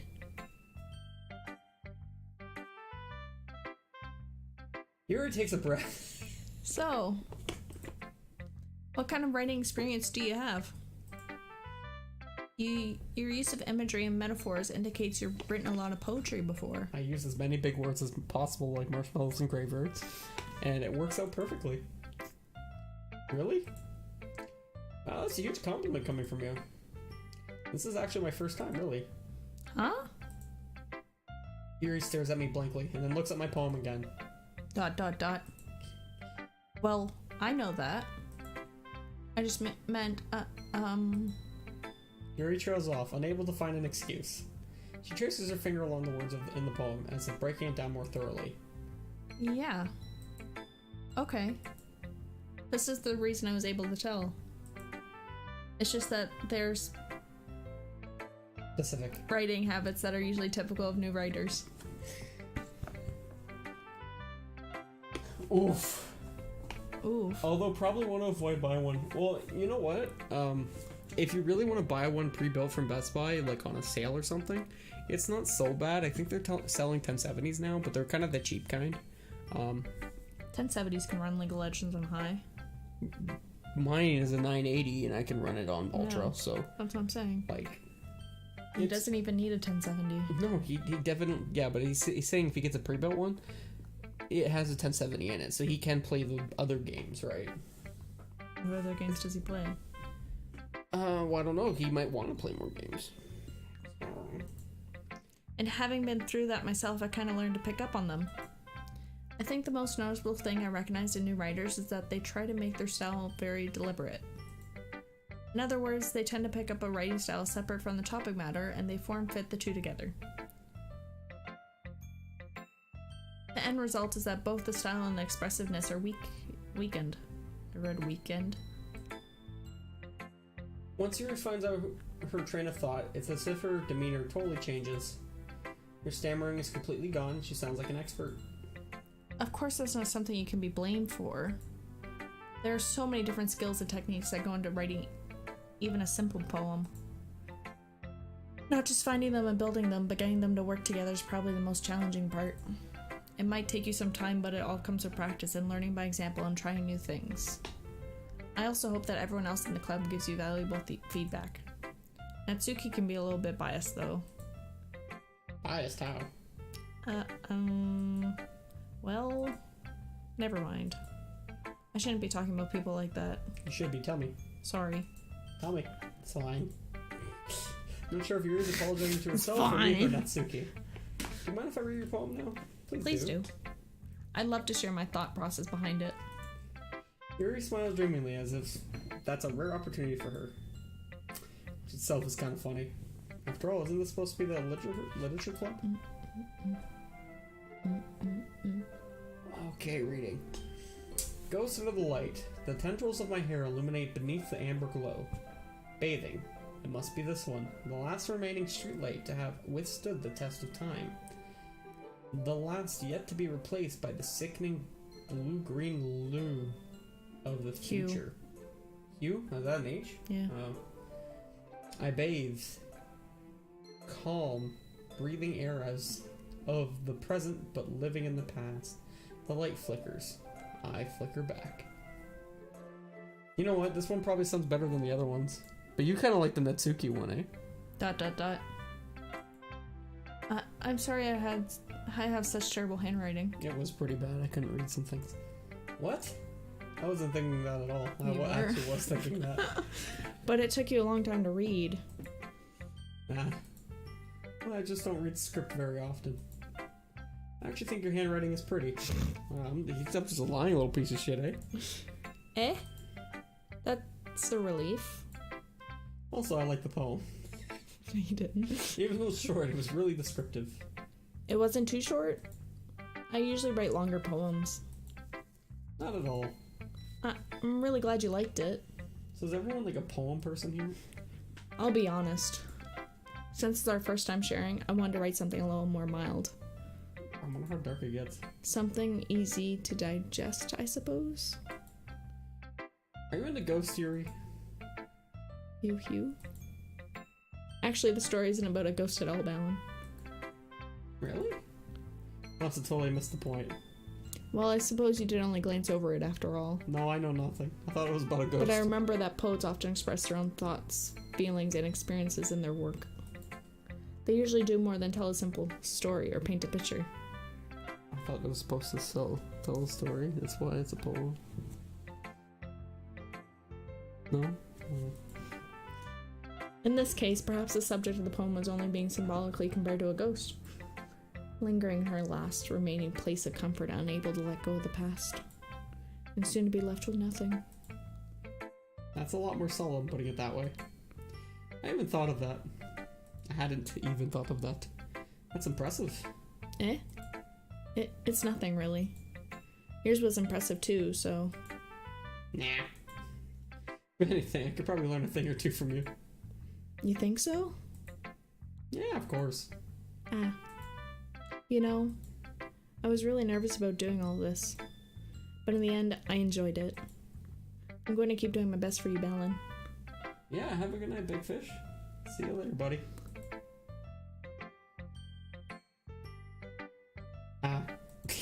Me too. I was like, oh wait, that's me. Who should I show my poem to next? I guess I have no choice. ... This is a good poem, Balin. Are you sure it's your first time? Of course. It's not that good. Am I the kind of guy who would be writing poems in his spare time? Yep. I guess you're right. But that's why it impressed me. Well, to be honest, I was afraid that you wouldn't do it seriously. Or that you wouldn't write one at all. Maybe. I actually have a lot to do this weekend. I'm really happy that you wrote one. It just reminds me of how you're really a part of the club now. Not to mention the fact that I'm standing in front of you in the club room. Well, of course. Not really into it yet, but it doesn't mean I'll break my promise. See? It's like I said before, Balin. Deep down, you're not selfish at all, you know? Trying new things like this for other people, that's something that only really good people do. No, people want to waste their time. Thanks, Sayori. I'm not sure if Sayori sees the full picture of my motive here. Then again, I can't deny that she's a part of the reason I joined. Knowing how much this means to her and all. Yeah. And I'm gonna make sure you have lots of fun here, okay? That will be my way of thanking you. Alright, I'm gonna hold you to that then. Yay! Now you'll read my poem too, right? Can you even guess what kind of poem she's gonna have? Don't worry, I'm really bad at this. We'll see about that. I was gonna say sunshine and flowers. Dear sunshine, the way you glow through my blinds in the morning. Oh, I like this one. It makes me feel like you miss me. Kissing my forehead to help me out of bed. Making me rub the sleepy from my eyes. That part right there. Are you asking me to come out and play? Are you trusting me to wish away a rainy day? I look above, the sky is blue. It's a secret, but I trust you too. If it wasn't for you, I could sleep forever, but I'm not mad. I want breakfast. I like it. I like that one the best. I want breakfast. I want breakfast. Sayori. This is just a guess, but did you wait until this morning to write this? Oh, he's such a dick. No. Just a little bit. She woke up and wrote it, what she felt that morning, didn't she? You can't answer just a little bit to a yes or no question. I forgot to do it last night. At least it makes me feel a little better about myself. Don't be mean. I still tried my best. Yeah. I didn't mean to say it was a bad poem. It came out nice, or how should I put it? It sounds just like you. Really? Yeah, especially the last line. I made eggs and toast. You're so happy, you're like, yay! I like her. Even though you were late to school. Fuck it. Breakfast. It's bad to skip breakfast. I get all cranky. Basically you. Well, I guess there's no point in arguing. Anyways, thanks for showing me. This was so much fun. Monica's the best. Yeah. Why did she come up? But next time I won't forget. And I'm gonna write the best poem ever. Well, I guess I look forward to it. Never. Phew, I guess that's everyone. Glance around the room. That was a little more stressful than I anticipated, since if everyone is judging me for my mediocre writing abilities. So I have a question. Why don't you just read in front of the class, like in front of the classroom, in front of the 3 girls, and then they talk about it? Because he wanted to get like intimate experiences with all girls. And they wanted to make you talk a lot more, apparently. Even if they're just being nice, there's no way my poems can stand up to theirs. This is a literature club after all. I sigh. I guess that's what I end up getting myself into. I sigh. I'm gonna say that out loud now. I sigh. Across the room, Sayori and Monica are happily chatting. My eyes land on Yuri and Natsuki. They gingerly exchange sheets of paper, sharing their respective poems. As they read in tandem, I watch each of their expressions change. Natsuki's eyebrows furrow in frustration. Meanwhile, Yuri smiles sadly. Well, sadly. What's with this language? Did you say something? Oh, it's nothing. I didn't read that. I guess you could say it's fancy. Thanks. I skipped it Yours and is going back. cute. I don't think these two like each other very much. Cute? Did you completely miss the symbolism or something? It's clearly about the feeling of giving up. How can that be cute? I know that. I just meant the language, I guess. I was trying to say something nice. Eh? You mean you have to try that hard to come up with something nice to say? They're gonna murder each other. Thanks, but it really didn't come out nice at all. Well, I do have a couple suggestions. If I was looking for suggestions, I would have asked someone who actually liked it. Which people did, by the way. Sayori liked it. And Balin did too. I did? So based on that, I'll gladly give you some suggestions of my own. First of all, excuse me? I appreciate the offer, but I spent a long time establishing my writing style. I don't expect it to change anytime soon, unless of course I come across something particularly inspiring. Which I haven't yet. And Balin liked my poem too, you know. He even told me he was impressed by it. The music stopped. Natsuki suddenly stands up. Oh. I didn't realize you were so invested in trying to impress our new member, Yuri. Eh? Now I hear boinks. That's not what I... You're just... Yuri stands up as well. Maybe you're just jealous that Balin appreciates my advice more than he appreciated yours. Huh? And how do you know he didn't appreciate my advice more? Are you that full of yourself? As Bleached argues with herself. So you should just argue in the mirror more often. This will be much easier in the future, you know? No. If I was full of myself, I would deliberately go out of my way to make everything I do overly cutesy. You... Is everyone okay? Well, you know what? I wasn't the one whose boobs... That size bigger as soon as Val started showing up.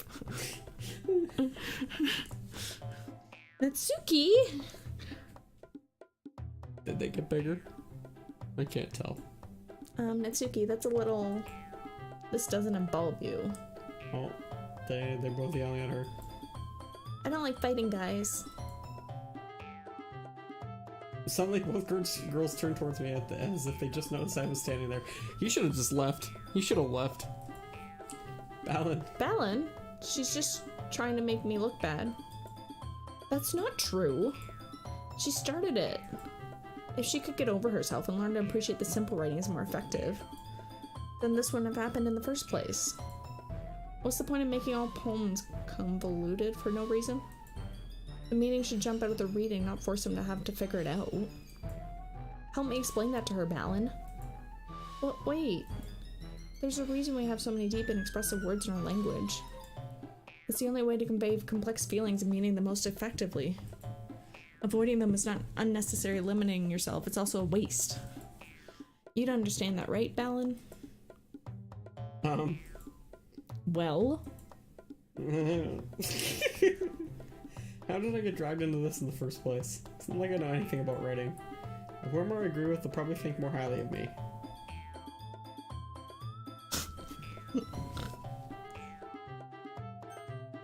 I'm more inclined for this one. Yeah. Because... Well, here's the thing. You know, I agree with both of them, to be honest. But, like... So I can't really pick one. So help me. Which one my dick goes towards? I don't know. One does your dick goes towards? Natsuki. Drawing up any Natsuki glares at me, drawing up any words I had in my mouth. Instead I turn to Yuri. Dot. Yuri's expression is so defensive that I can't bring myself to say anything to her. Sayori! Eh? Yeah. Everyone's fighting is making Sayori uncomfortable. How can the two of you keep fighting when you know you're making your friend feel like this? Balin. Well, that's her problem. This isn't about her. I agree. It's unfair for others to interject their own feelings into our conflict. Yeah, unless Sayori wants to tell Yuri what a stuck-up jerk she's being, she would never.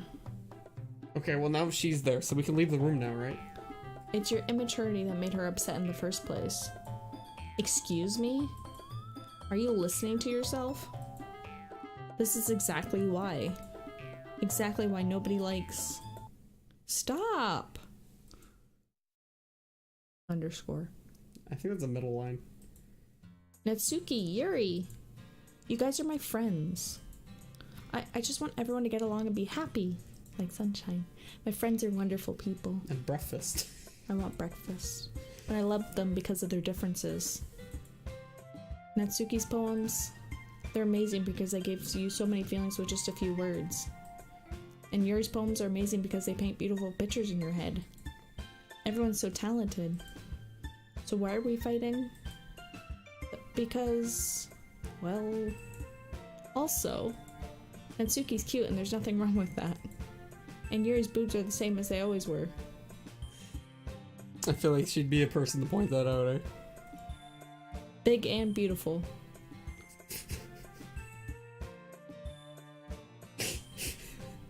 Sayori? Oh, you. Sayori stands triumphantly. Monica stands behind her with a bewildered expression. I'll make some tea. Yeah, I started saying yours too.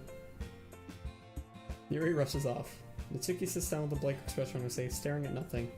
So this is why Sayori is vice president. Oh, you. So this is why Sayori is vice president. I messed it up too. President. I whisper to Monica. She nods in return. To be honest, Me. I might come off as a good leader, and I can organize things. Me. But I'm not very good with people.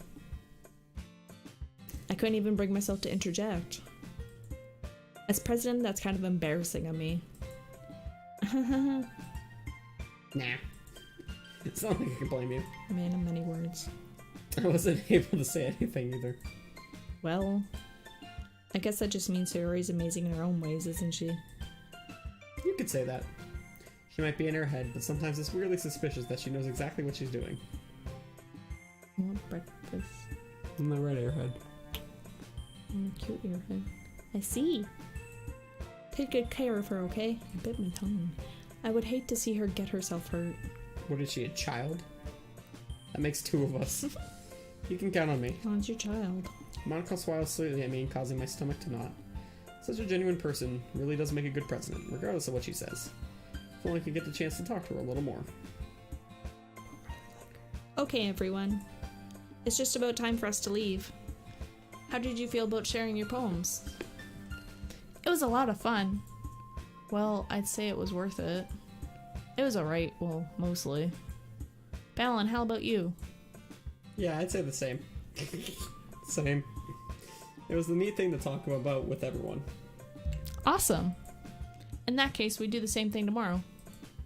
And maybe you learn something from your friends too? So your poems will turn out even better. I did learn a little bit more about the kind of poems everyone likes. With any luck, that means they can at least do a better job impressing those I want to impress. Balin, ready to walk home? Sure, let's go. Sayori beams at me. It's truly been a while since Sayori and I have spent this much time together. I can't really say I'm not enjoying it either.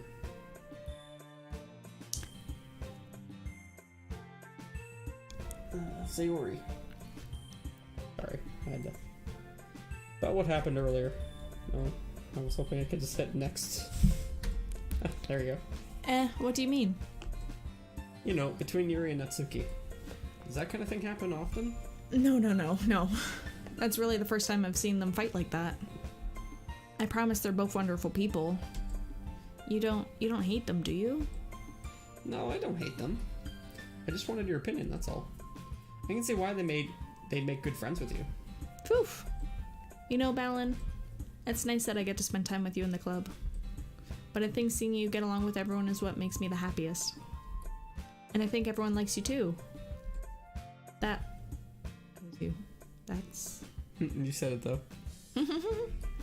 Every day is going to be so much fun. There, I stole yours too. Sigh. Looks like Sayori still hasn't caught on to the kind of situation I'm in. Sure, being friends with everyone is nice, but does it really need to stop there? Wow, what a horn dog. We'll just have to see what the future holds, Sayori. Pat Sayori on the shoulder. I said that more to myself than her, but it's easy to use Sayori as an internal monologue sometimes. Okay. Yeah, let's do this. Do what? We're doing another poem. Boop. Well, see, we can impress a particular girl this time. So the darker hair girl, Yuri, likes like Dark. well, dark and complicated things. Pink hair likes cute, and Sayori likes simple, like lazy. So, you know what? I'm actually leaning towards Sayori. Is that the happy one? Yeah. The sunshine, I want breakfast. Yeah. Yeah, same. You want to go with her? So let's see if we can go for her then. So we're gonna save this and see how many we can get to go for her. That was simple. Yeah, it's pretty nice. Let's go boop. That was not it.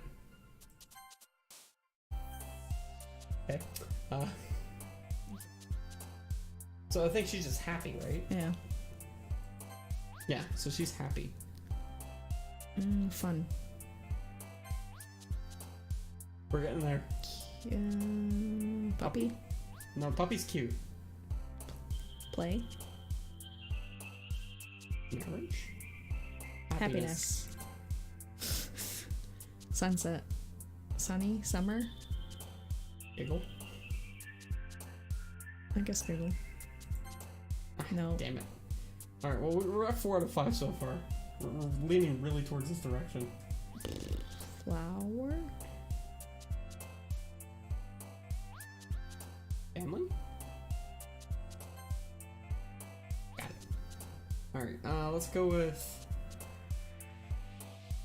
Awesome.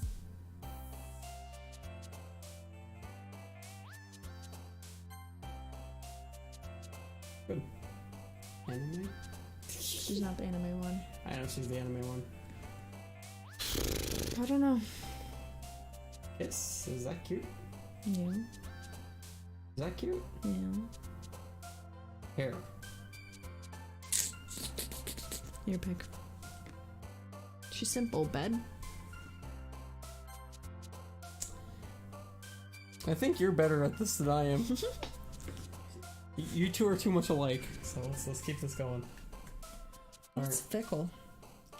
Well, that means she won't understand that, so let's keep going. Not Rose. Maybe Rose? Rose is romantic, though. Yeah, I'm thinking candy. I'm thinking... Friends. She likes it. Ocean. Ocean is deep. Friends. Okay. Friends made more sense. Alright. Now... Rainbow. Rainbow's kind of cute.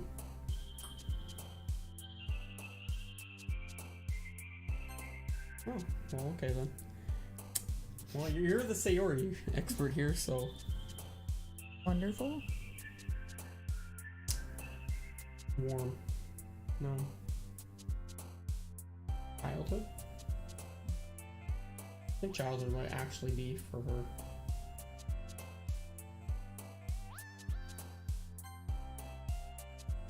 Nice. Well, remember, she is a childhood friend, so that makes sense. Boop.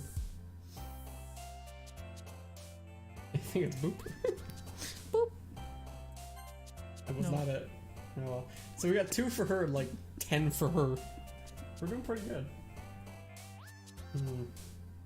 Dance. Sing. Sing? Dance? Dance or sing?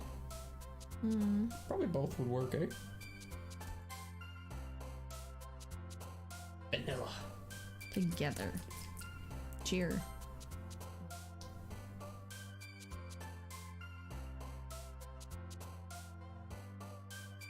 Strawberry would be definitely be her. More like hop, Yeah. because she's hopping. They're so close together, it makes it hard. You know what hers is. Hers is easy, like secretive and shit like that. Raindrops. Holiday. Bubbles. Holiday. Smile. Inferno marshmallows. What? Jump. Smile. Hope. That's... Bunny. Oh, Bunny's cute.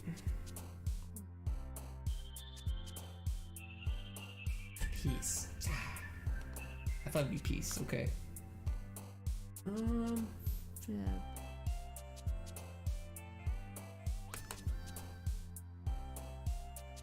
Melody.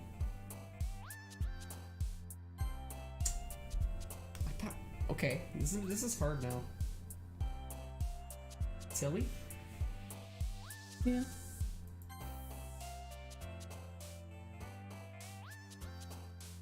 Oof. Son of a bitch. It's gonna be funny because Yuri's gonna be like, what the fuck's this shit? Read. Got a little more comfortable here over the past couple days. Entering the club group, the usual scene greets me. Hi, Balin. Yo, Sayori. Looks like you're in a good mood today. I'm just still not used to you being in the club, that's all. I see. That's a pretty simple thing to get you into a good mood. But I guess it's always the simple things with you anyways. He's such a dick. Speaking of which, I'm kind of hungry. Breakfast. Will you come with me to buy a snack? Oh, thanks. That's not like you at all. I have my reasons. Why don't we take a look at your purse, Sayori? What? She has no money. Why that all of a sudden? No reason, really. Just wanted to look at it. Sayori nervously retrieves her coin purse. She fumbles with the latch to get it open. Then she turns it upside down and lets all the contents spill into the desk. Only 2 small coins fall out. Knew it. I can see right through you, Sayori. That's not fair. How did you even know? It's simple. If you had enough money in the first place, you would have brought a snack before coming to the club room. So either you're not hungry and want an excuse to take a walk, or you plan to conveniently forget that you spent all of your money so that I would lend you some. But there's one more thing. You're always hungry. You're just relating to her so much right now. Look at you. And so that only leaves one option. Oh, what? I give up. Doki Doki feels good, man. What's up, Getsu? How are you doing tonight, buddy? Don't make me feel guilty. If you feel guilty, that means you deserve to feel guilty. Yuri suddenly giggles. I didn't notice that she was listening in. Her face is in her book as always. I wasn't listening or anything. It was just something in my book. Yuri, tell Bound to let me borrow some money. Wow, she went straight for that point, eh? That's... This game goes hard. Don't get me involved like that, Sayori. Besides, you should only buy what you... Wow, you can responsibly afford. And frankly, after playing a mischievous little stunt like that, your suffering is fair enough retribution. Ooh. Ooh. Did I just... I didn't mean that. I got too absorbed into my book. You... I really like when you speak your mind, Yuri. It doesn't happen that much, but it's a fun side of you. That's...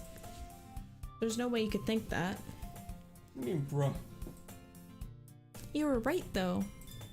I did something bad and now I have to accept my retribution.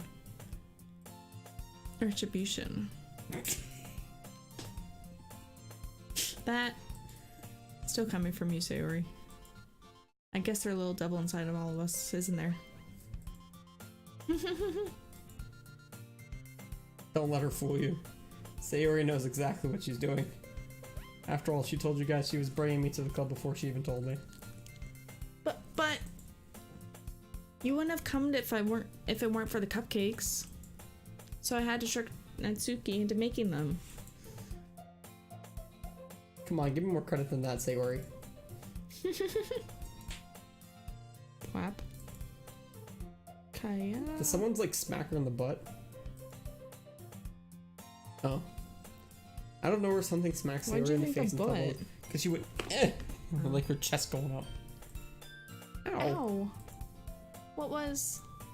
A cookie? Sure enough, it's a giant cookie wrapped in plastic. What, you threw it at her? Sayori glances around. Is this a miracle? Because I paid my restitution. Retribution. Oh. Retribution? Actually, that one almost worked. I was just gonna give it to you.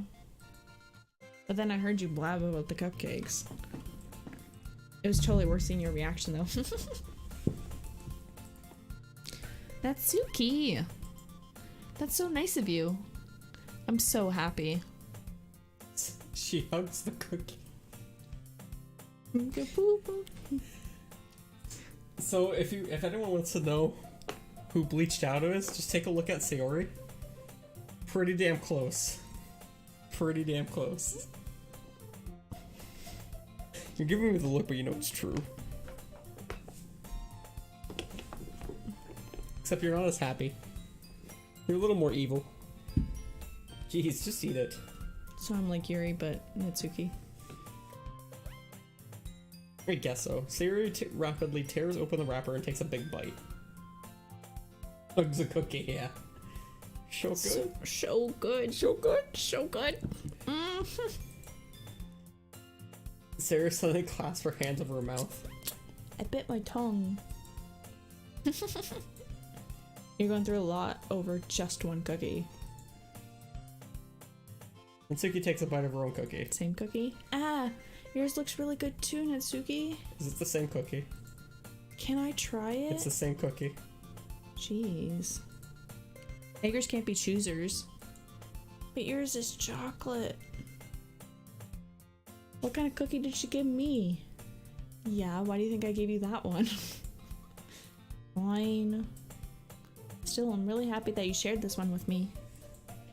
Sayori gets out of her seat and goes behind Natsuki, then wraps her arms around her. Aw, jeez. I get it, I get it. Cookie still in hand, Natsuki reaches up to nudge Sayori off her. I'll try to grab the other cookie.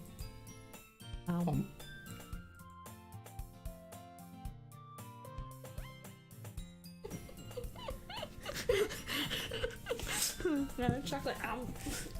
Hey! Did you seriously just do that? Yeah.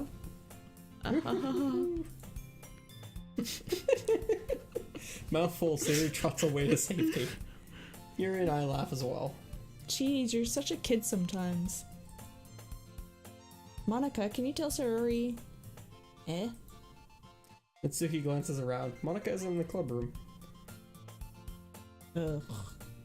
Where's Monica anyway? Good question. Have any of you heard anything about her being late today? Not me. Yeah, I haven't either. That's a bit unusual. I hope she's okay. Of course she's okay. She probably just had something to do today. She's pretty popular after all. Eh? You don't think she has a... I wouldn't be surprised. She's probably more desirable than all of us combined. Really? That's true. Sounds like you'd go for that girl. Why? Because you're like, really? And you're like... I'm thinking of the cookies. Really? I Really? want cookies. Excuse me. Suddenly the door swings open. Sorry, I'm super sorry. Ah, there you are. I didn't mean to be late. I hope you guys weren't worried or anything. Eh? Monica chose the club over her boyfriend after all.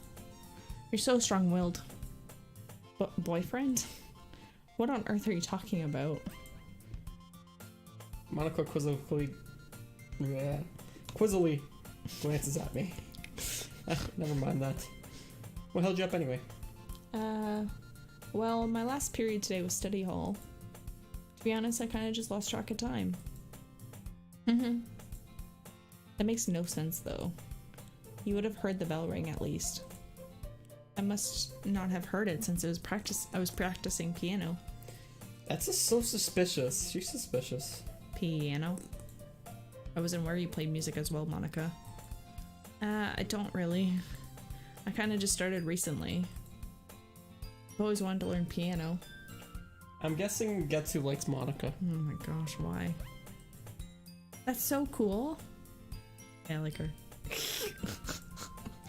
You should play something for us, Monica. That's... Monica looks at me. Maybe once I get a little bit better, I will. Yay! That sounds cool. I'll also look forward to it. Is that so? In that case, I won't let you down, Balin. Monica smiles sweetly. Nah, Why should I have to take I over didn't the mean any entire pressure or screen? anything like that. Don't worry. I've been practicing a whole lot recently. And I really love the chance to share once I'm ready. I see. In that case, best of luck. Thanks. So I didn't miss anything, did I? No, not really. I chose to leave Sayori's mischievous escapade. Okay. I'm sure Natsuki will end up complaining to her anyway. Looks like everyone has already settled down. Sayori somehow already finished her entire cookie. Yuri is back to her book and Natsuki disappeared into the closet. You can disappear? Man. Looks like no one wants to be bothered today. I slumped down into the nearest desk. How am I supposed to occupy myself with something literature related by myself like this? Guess I could always read some of the book Yuri gave me. But I'm feeling a little too tired to read. I could probably fall asleep right now. I close my eyes and end up listening in on Sayori's conversation with Monica. Well, have fun with your inner monologuing again. We're probably gonna seem really lame compared to all the other clubs, though. Well, we can't give up. The festival is our chance to show everyone what literature is all about. The problem is the idea of literature sounds too dense and intellectual. But it's not like that at all, you know? We just need a way of showing that to everyone. Something that speaks to their creative minds. That doesn't solve the problem, though. What do you mean? Even if we come up with the most fun thing ever, nobody will come to the out in the first place if it's sorry, a literature event. You pinched me. Oh, I didn't mean to, sorry. So it's more important to figure out how to get people to show up in the first place, you know? And after they come, we could do the thing to speak to their creative minds. The thing? What's this? Sarah's taking this really seriously. It's rare to hear her deliberating like this. Huh? That's a good point. In that case, do you think food will do the trick? Yeah. What kind? Oh, well, I guess we could. Cupcakes! Good thinking. Natsuki would love to do that. You're right. Natsuki makes the best cupcakes. That works out perfectly. That wasn't why you suggested it. Cupcakes speak to my creative tummy. You're just laughing at everything she's saying. Cupcakes it is, then. I'm hungry. Anyway, we still need to work out the details of the event itself. I'm hungry, too. I find myself smiling. In the end, Sayori is still her usual self. But therein lies the unexpected reason I admire her. Unlike me, who has trouble finding any motivation at all, Sayori can put her mind to things and make them come to life. I suppose that's why I end up letting her get on my case about things. I can't help but wonder what it would be like to see the world through her eyes. Whoa, she's really close and low resolution. Whoa, I open my eyes and find Sayori's face filling my vision. I nearly fall out of my chair. Sorry. Wait. Actually, I'm not sorry at all. It's your fault for sleeping like that. This isn't the napping club. Does our school have a napping club? Can I join? You're staying up late again, aren't you? Now that you're in a club, you're gonna have less time for anime, you know. You'll need to get used to it. Don't say that so loud. Glance over the shoulder to see if Monica overheard. It's true, though. Yeah. I know. You're always looking out for me, Sayori. It's what I do best. That's a problem. What about you? You look out for me better than you look out for yourself. You're still oversleeping every day, aren't you? Not every day. Not very convincing. How many days this past week have you gotten up on time? It's a secret. Look at her. She goes cross-eyed. Come on. At least give me the benefit of the doubt. There's no doubt here. I can't even do that. Look, Sayori, it's written all over you. Sayori glances around at herself.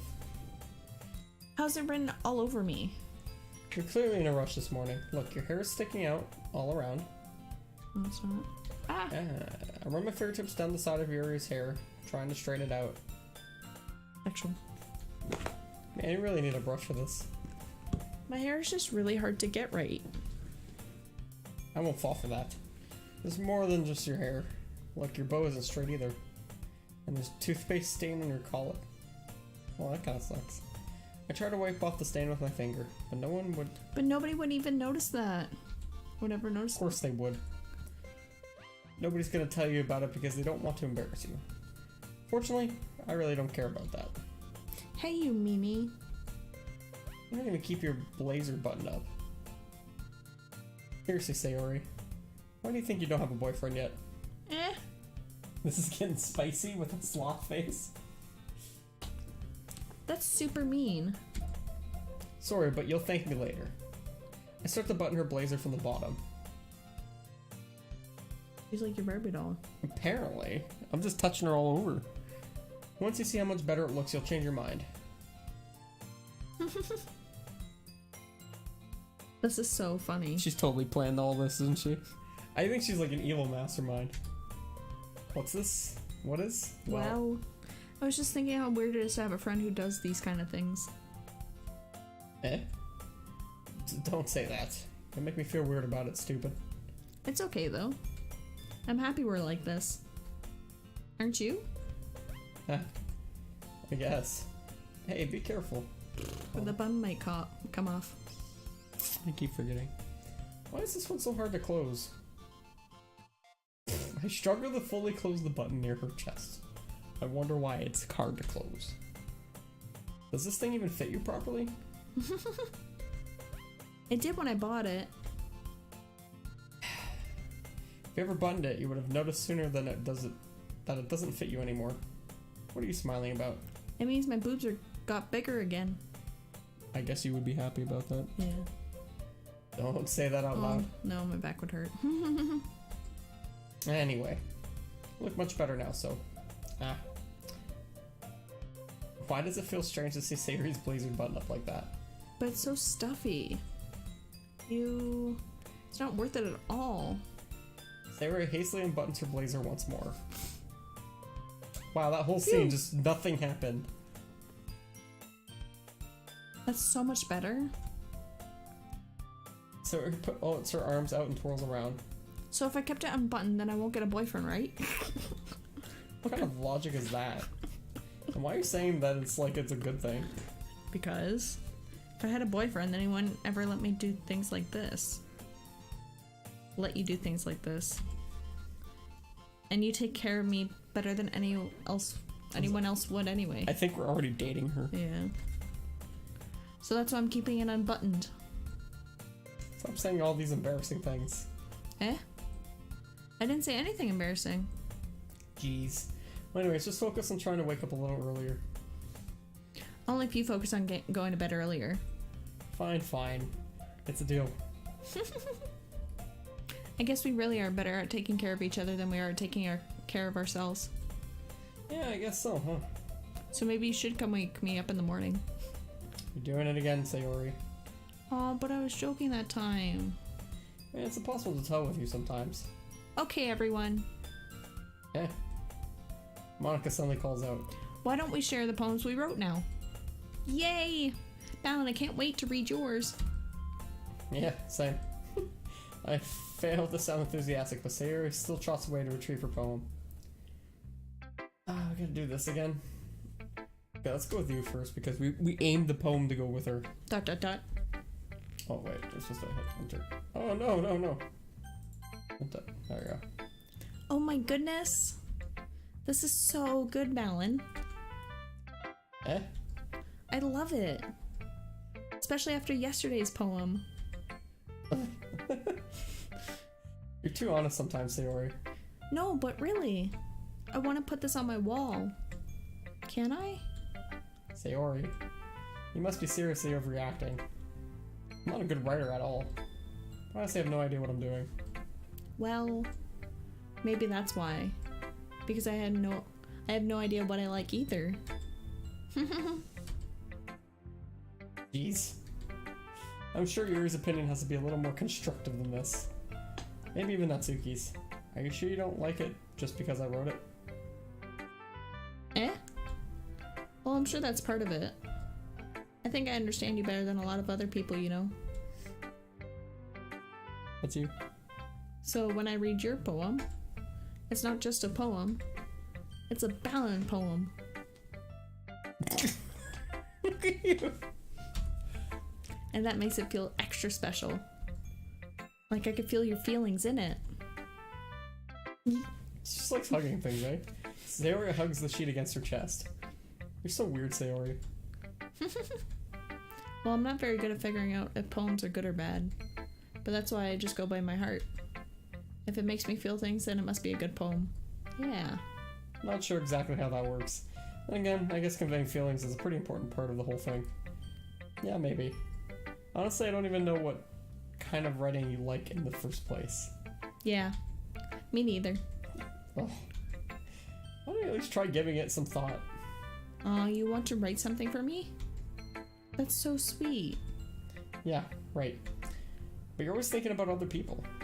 You need to think about yourself once in a while. If you don't, you might end up getting hurt at some point. Eh? Well, I don't really know what you mean, but I'll try to keep it in mind. Well, whatever. Anyway, let's see. I guess I like happy poems. Wait, sometimes I like sad poems too. Sometimes a little bit of both. There's a word for that, right? What's the word I'm looking for? Bittersweet. Yeah. I like things that are happy and things that are sad. Happy and sad? I can't see you liking something sad, Sayori. Well, I like happy the most. But sometimes when you have a little rain cloud in your head, a sad poem can help give the rain cloud a little hug. Hug. And make a nice happy rainbow. Sayori, that's unexpectedly poetic. It is? Maybe I'm getting better at expressing my feelings after all. Thanks, Balin. I should go write that down then. You can read my poem now, okay? Bottles? I pop off my scalp like the lid of a cookie jar. It's a secret place where I keep all my dreams. Little balls of sunshine all rubbing together like a bundle of kittens. I reach inside with my thumb and forefinger and pluck one out. It's warm and tingly.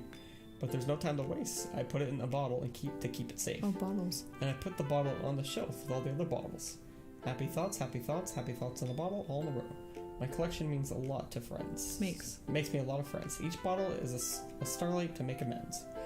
Sometimes my friend feels a certain way. Down comes a bottle to save the day. Night after night, more dreams. Friend after friend, more bottles. Deeper and deeper my fingers go. Like exploring a dark cave, discovering the secrets hiding in nooks and crannies. Digging and digging, scraping and scraping. I blow dust off my bottle caps. Doesn't feel like time elapsed. My empty shelf could use some more. My friends look through my locked front door. Finally, I'm all done. I open up and in come my friends. And then they come in such a hurry. Do they want my bottles that much? I frantically pull them from the shelf one after another, holding them out to each other and every friend. Each and every bottle, but every time I let one go, it shatters against the tile beneath my feet. Happy thoughts, happy thoughts, happy thoughts in shards all over the floor. They're supposed to be for my friends who aren't smiling. They're all shouting, pleading, something. But all I hear is echo, echo, echo, echo inside my head. Echo. That's kind of sadder. That's kind of sad. Holy crap. Sir, did you really write this? Of course I did. Didn't I tell you yesterday I was going to write the best poem ever? Yeah, but, I mean, I didn't expect something like this coming from you. Monica taught me a whole lot. And I've been really in touch with my feelings recently. I see that. It's almost kind of creepy. Creepy? Well, not exactly. Maybe because I'm so used to you being cheerful. Well, never mind. Thinking too hard about it. The point is, it came out good, and you should be proud of it. Oh, thanks. I feel like I was meant to express myself this way. It even helps me understand my own feelings a little bit better. Writing is like magic. You've gotten pretty passionate about this, huh? Hope you keep it up. Yeah. Writing's the best. I'm gonna keep writing until I die. Good for you. Don't get ahead of yourself. Sayori's always had a habit of getting obsessed with something before dropping it no more than a week later. I wonder if this is one of those times. But seeing the passion in her eyes makes it hard for me to be pessimistic.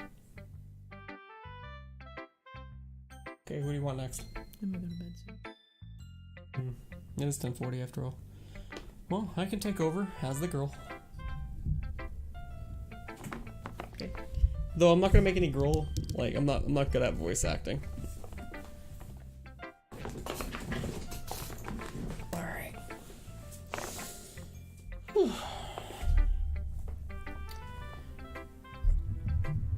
Alright.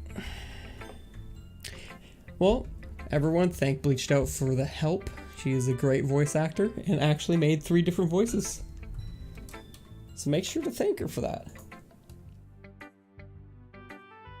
I'll be trying my best to speak as monotone as possible for all the characters. Because that's how I work.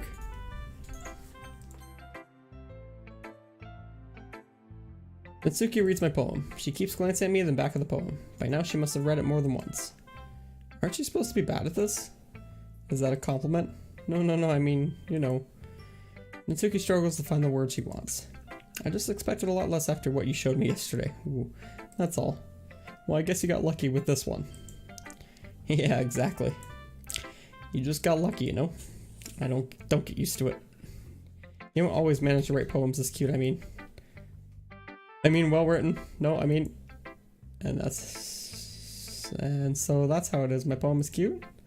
No, why are you smiling? It's not like I like cute things. Natsuki shoves my poem back towards me. Huh, reading it again? I decided it's not so great after all. It's too cute and Doki Doki. It would only impress, you know, girls who like those kind of things. Haha. For some reason, Natsuki is incredibly easy to see through. Well, anyway, you're gonna read mine now, right? Judging by your taste, you'll probably like it a lot.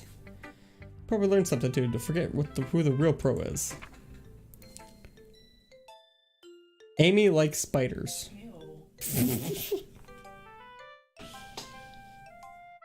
Well, Getsu says thanks. You know what I heard about Amy? Amy likes spiders. Icky, wiggly, hairy, ugly spiders. That's why I'm not friends with her. Amy has a cute singing voice. I heard her singing my favorite love song. Every time she sang in the chorus, my heart would pound to the rhythm of the words, but she likes spiders. That's why I'm not friends with her. Question. What would you do if you walked into your car like this? I'd probably just like lay on the ground in the water. I give up. One time I hurt my leg really bad. Amy helped me up and took me to the nurse. I try not to let her touch me. She likes spiders, so her hands are probably gross. That's why I'm not friends with her. Amy has a lot of friends, but I always see her talking to people. She always talks about spiders. Probably talks about spiders. What if her friends start to like spiders too? That's why I'm not friends with her. Doesn't matter if she has other hobbies. Doesn't matter if she keeps it private. Doesn't matter if it doesn't hurt anyone. It's gross. She's gross. The world is better off without spider lovers. And I'm gonna tell everyone. What the hell's with these poems? Not bad, right? It's quite a bit longer than yesterday's. It's kind of darker. Yesterday's was way too short. I was just warming up. I hope you didn't think that was the best I could do. No, of course not. Anyway, the message is pretty straightforward in this poem. I don't have to explain it. Sometimes you can explain complicated issues with much simpler analogies. It helps people realize how stupid they're being. I think anyone who agrees with the subject of this poem is an ignorant jerk. You know people like that? Of course, it's about how everyone thinks my... That doesn't matter. It could be about anything.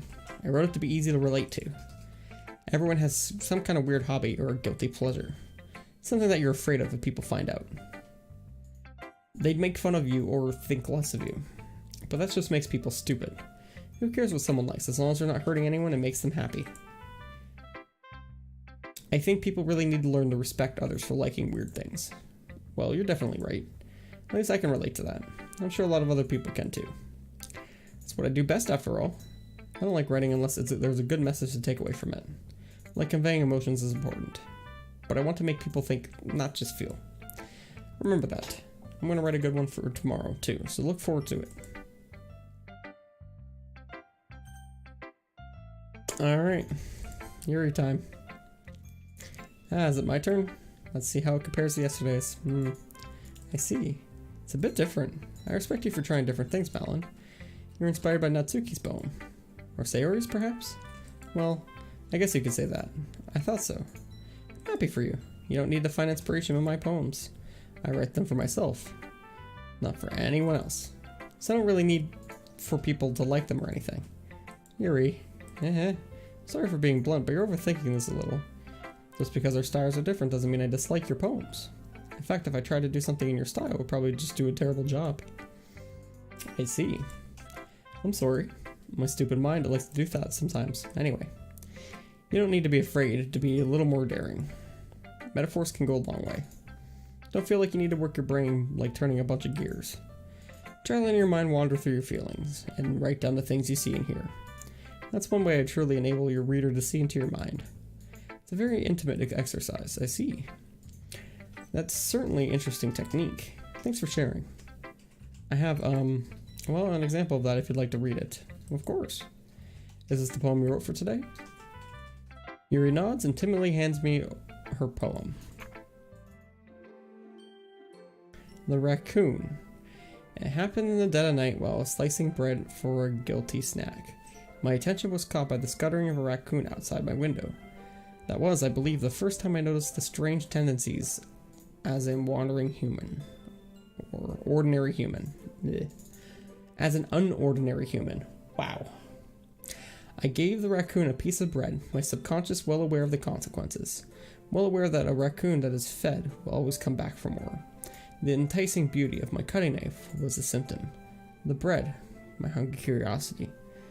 The raccoon, an urge. The moon increments its phase, and it reflects much more light off my cutting knife. The very same light that glistens in the eyes of my raccoon friend. I slice the bread, fresh and soft. The raccoon becomes excited, or perhaps I'm here projecting my emotions over the newly satisfied animal. The raccoon has taken to following me. You could say it's gotten quite used to each other. The raccoon becomes hungry more and more frequently, so my bread is always handy.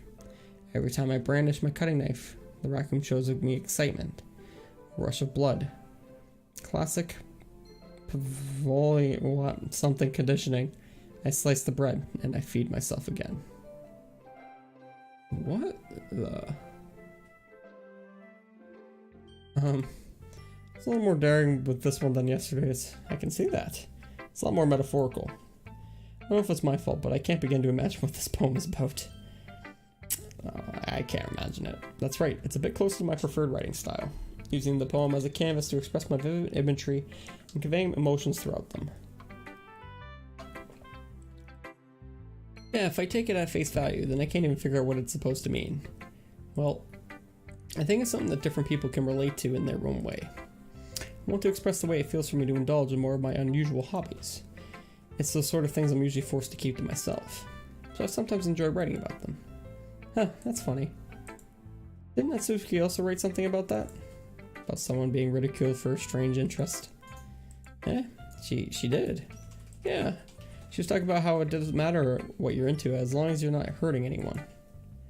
She's right. I mean, does she really feel that way? Yeah. Sounds like you two have that in common. That's interesting. To me, she seemed like the kind of person who would make fun of my hobbies. But I suppose it's my fault for judging, isn't it? Please don't tell her I said that. Don't worry, I have no reason to. Okay, well, thank you for sharing it with me. After all, if I hadn't learned to embrace my own weirdness, I'd probably hate myself. I might be ranting a little bit now. I'm glad you're a good listener. I'm sweating in here. If I do this, I feel like air rushing to my head. Asshole.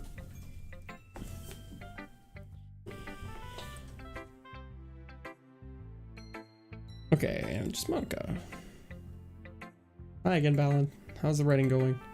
Alright, I guess I'll take that, as long as it's not going bad.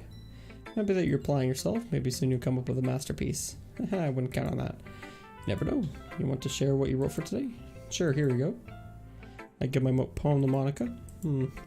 Alright, I like this one. Makes me think of something Sayori would like. Is that so? You and Sayori are really good friends, right? I wouldn't be surprised you have the sorts of things in common. Yeah, well, maybe we may be good friends, but Sayori are actually really different. Well, that may be the case, but maybe there are also some similarities that you wouldn't expect. The way she talks about you. Sounds like the two of you really care about each other's well-being. Even if you show it in different ways, it ends up being more similar than you think. So I think that kind of vibe I get reading your poem. You're sure you're not reading into it too much? It could be. Oh gosh, I sound like Yuri. In any case, Sayori's writing has kind of a gentle feel to it. But I can tell you that she's like exploring with emotions like happiness and sadness. Who knew that someone so happy would enjoy sad things too, right? Yeah, it's totally unexpected. Well, to each their own. And you shouldn't be afraid to experiment a little bit either. But anyway, you want to read my poem now? I like the way this one turned out, so I hope you do too. Alright, let's take a look. Save me? The colors, they won't stop. Bright, beautiful colors. Flashing, expanding, piercing. Red, green, blue. An endless Something. A meaningless noise. The noise that won't stop. A violent, gratifying waveform. Squeaking, screeching, piercing. Sine, cos, tangent. Sin cos. Like playing a chalkboard on a turntable. Like playing a vinyl on a pizza crust. An endless poem of meaningless. Load me?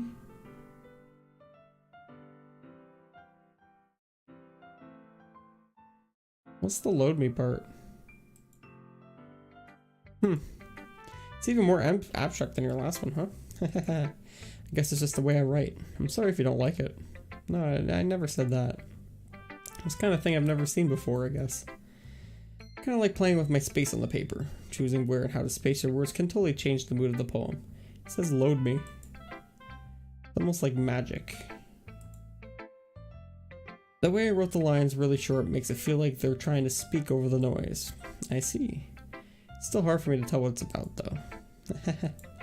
Sometimes asking what a poem is about isn't the right question. A poem can be abstract as a physical expression of feeling, or conversation with the reader. So putting it that way, not every poem is about something. Anyway, here's Monica's writing tip of the day. Sometimes you find yourself facing a difficult decision. When that happens, don't forget to save your game.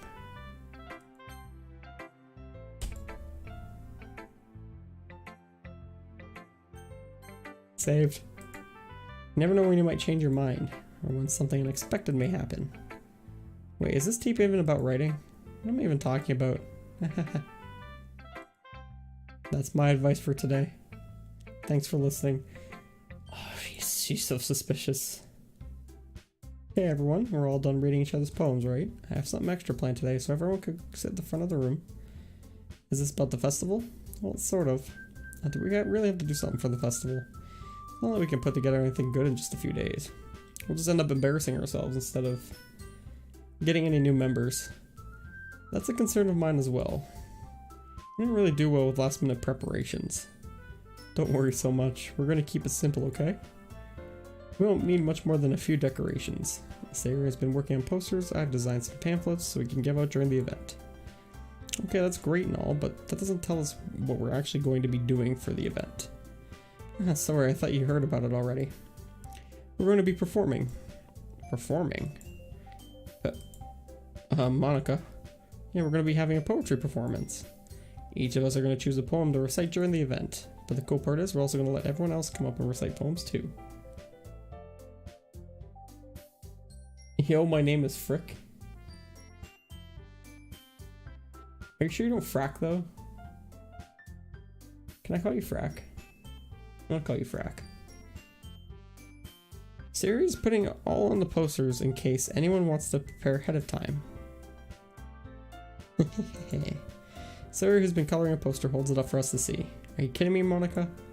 You didn't already start putting those posters up, did you? Oh, I did. Do you really think it was that bad of an idea? Well, no. It's not a bad idea, but I didn't sign up for this, you know. There's no way I'm going to be performing in front of a group of people like that. I agree with Natsuki. I could never in my life do something like that. Imagining it, Yuri shakes her head in fear. Guys? No, Sayori. I understand where they're coming from. Remember that Natsuki and Yuri have never shared their poems with anyone until just a couple of days ago. You know, I'm not even going to change your mind because I was actually agreeing with you. I was aiming to get Sayori. So let's ask for them to recite their poems out loud to a whole room full of people. I guess they kind of overlooked that. So I'm sorry. But I still think we should give it our best. We're the only ones responsible for the fate of this club. If we start the event and each put on a good performance, then it will inspire others to do the same. And the more people who perform, the better we'll be able to show everyone what literature is all about. Yeah, it's all about expressing your feelings, being intimate with yourself, finding new horizons, and having fun. That's right. And those reasons that we're all in this club today. Don't you want to share that with others? To inspire them to find the same feelings that brought you here in the first place. I know you do. I know we all do. And if all it takes is standing in front of a room for 2 minutes of reciting a poem, then I know you can do it. Natsuki and Yuri remain silent. Sayori looks worried. Guess that leaves me no choice. I agree. I don't think it's too much to ask. I think that Sayori and Monica have been trying really hard to get new members. The least we can do is help them out a little bit. Well, maybe, but... looks like Natsuki doesn't have any arguments left. Okay, fine. I guess I'll just have to get it over with. Alright. Phew. Thanks, Natsuki. What about you, Yuri? Natsuki is? See, I don't know about that one, because she's like so many anime people who are just calls everyone Baka, and you're just like, why? Why? The stupid snaggletooth. Yuri dejectedly glances around at everyone else's expectant faces. I guess I don't really have a choice. Haha, that's everyone. You're the best, Yuri. The club is seriously going to be the death of me. Oh gosh, you'll be fine, Yuri. But anyway, let's move on to the main event. I want each of you to choose a poem of yours. No way. Monica? This is too sudden. Well, if you can't recite your poem in front of the club, how do you expect to do it in front of strangers? Oh no, don't worry. I'll start off to help everyone feel a little more comfortable. Can I go next? Aha, of course. Now let's see. Monica flips through her notebook to the specific poem she has in mind for herself. Then she stands behind the podium.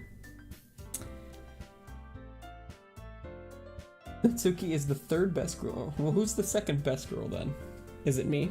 Am I the best girl? Am I the second best? Monica begins reciting her poem. Her clear, confident voice fills the room. More than that, her inflection is pristine. She knows exactly how to apply emotion behind each line she recites, bringing the words to life. Is this something she's done before, or is she simply a natural? I glance around me. Everyone has their eyes on Monica. Sayori looks amazed. Yuri has a text expression that I don't understand. And finally, Monica finishes the recitation. Yeah. The four of us applaud. Monica takes a breath and smiles. That was so good, Monica. There's so much going on.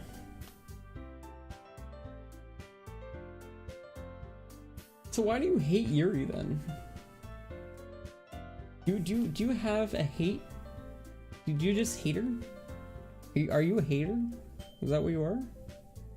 Because I go with I would go with Sayori, and then I'd probably go with Yuri, and then Monica, then Natsuki.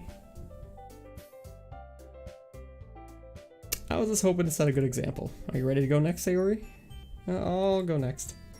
Oh, Yuri's fired up all of a sudden. Yuri clutches a sheet of paper between her hands and stands up. Keeping her head down, she walks quickly over to the podium. This poem is called... Yuri anxiously glances at each of us. You could do it, Yuri. It's called After Image of a Crimson Eye. Yuri's voice shakes as she starts reading the poem. Just a moment ago, she practically refused to do this. Why is she putting in so much effort? As Yuri gets to the first couple of lines, her voice changes. It's almost like what happens when Yuri gets absorbed into her books. Her quivering words transform into the sharp syllables of a fierce and confident woman. The poem is full of twists and turns and a structure that she innuates with perfect timing. Peanut butter toast.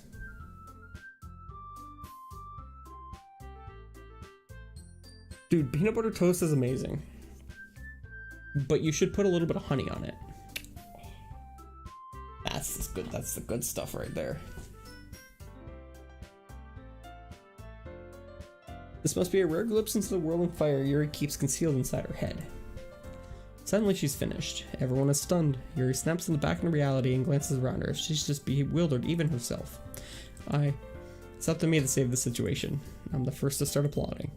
Everyone joins me afterward and we give Yuri the recognition she deserves. It's not that we didn't want to applaud for her, but we were so caught off guard that we must have forgotten. As we applaud, Yuri holds the poem to her chest and rushes back to her seat. Yuri, that was really good. Thank you for sharing. Looks like Yuri is down for the count. Okay, I guess I'm next then. Sayori hops out of her chair and cheerfully walks to the podium. This one's called My Meadow. Sorry, I giggled. Sayori. A lot harder than I thought. How did you guys do it so easily? Trying to think of it as you're reciting to other people. Imagine you're reciting it to yourself, like in front of a mirror or in your own head. It's your own poem, so it'll come out the best way. I see. Okay then. Sayori begins her poem. It somehow feels like her soft voice is made as a perfect match. The poem isn't aimlessly cheery like Sayori is. It's serene and bittersweet. If I were to read this on paper, I probably wouldn't think much of it. but hearing it come from Sayori's voice almost gives it a whole new meaning. Maybe that's what Sayori meant when she says she likes my poems. It's like I get to reach more deeply into someone I thought I knew through and through. Sayori finishes and we applaud. It depends how good the spaghetti is. The spaghetti sauce I've had like ranges from like crap to amazing. I did it! Good job, Sayori. Even Balon liked it. Guess that's a good sign. What does that even mean? Came out nicely, Sayori. The atmosphere of the poem fits you very nicely, but it might be that other poems wouldn't work quite as well with that kind of delivery. I don't really understand. In other words, I've seen poems of yours where that sort of gentle delivery wouldn't work as well. They might need a little more force behind them depending on what you're reading. Oh, I know what you mean. That's why I've been practicing that kind of thing. It's just embarrassing to do it in front of everyone.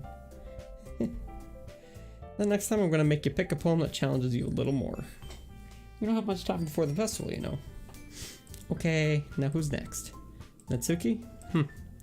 Don't make me go before Balon. It's not like I can compare to you guys anyway. Might as well let Balon lower everyone's standards a little before I have to do it. Natsuki, it's fine, it's fine. I might as well get it over with. But it's not like I have much of a selection of what to read. I'll just have to go with what I wrote today.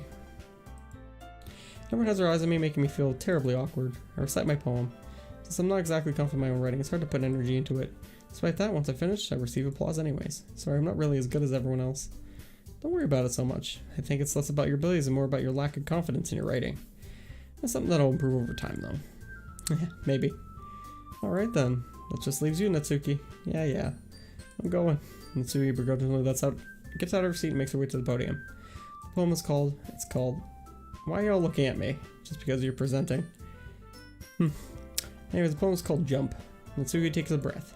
Once she starts reciting the poem, her sour attitude disappears a little. While she's still a little enthused.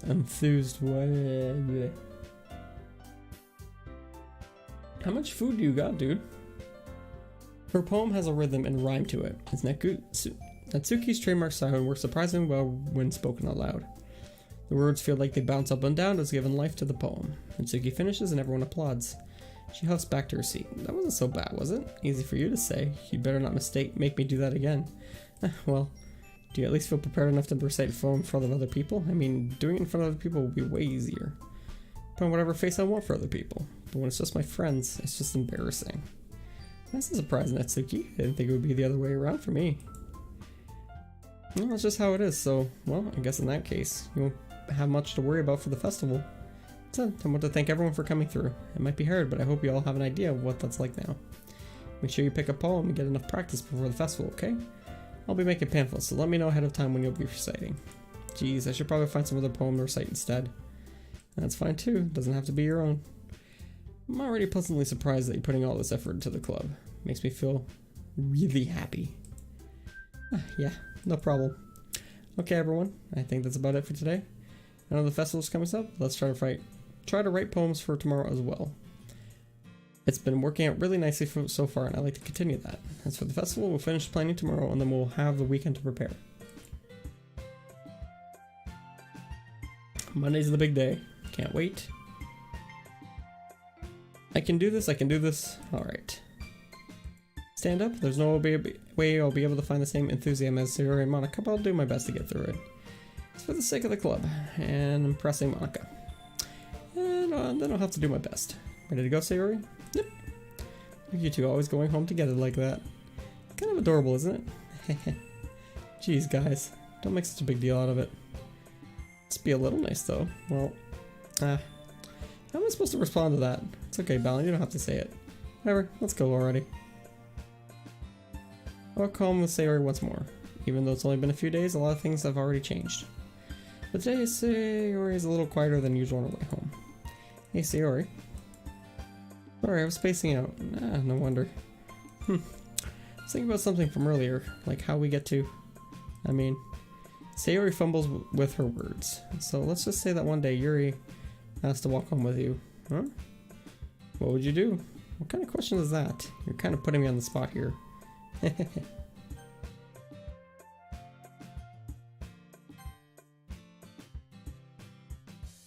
Let's go with that.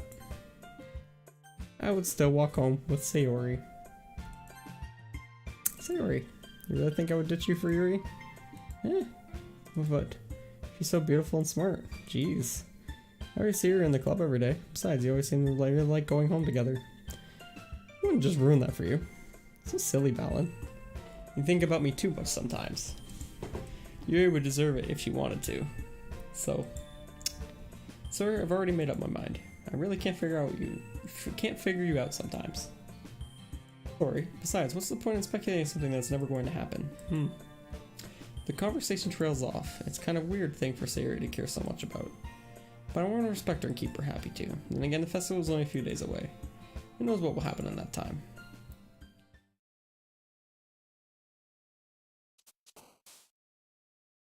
Okay.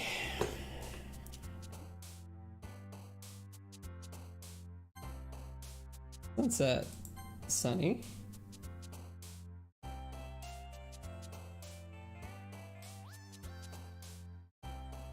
Reef.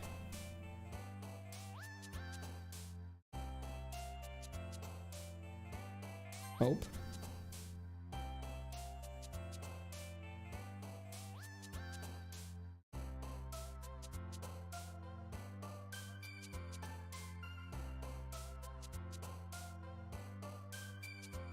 Bumsy.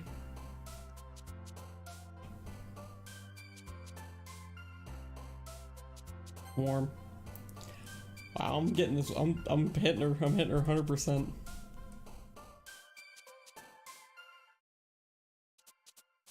Hopeless.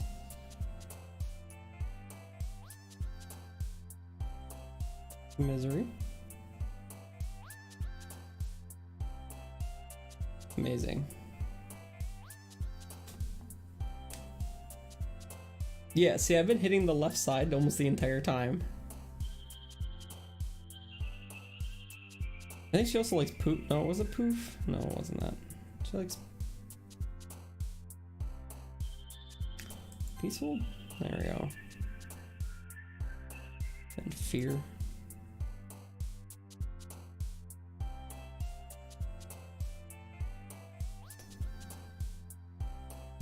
Bouncy. Oh, damn it. Oh, we got pretty close there. She likes fun.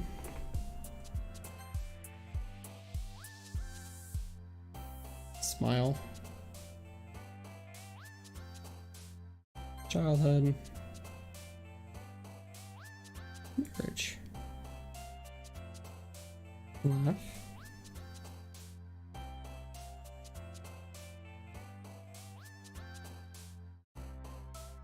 Awesome. Charm. Oh, I'm a natural at this. And summer. Oh. It's like 18 and 2. Oh man. Last one here again. Don't worry, I just walked in 2. We practicing piano again? Yeah. Aha, you must have a lot of determination. Starting this club and now picking up piano. Well, maybe not determination, but I guess passion. Remember that the club wouldn't be here if it wasn't for all of you. I'm super happy that you're all willing to help me out for the festival too. I can't wait for the festival. It's gonna be great.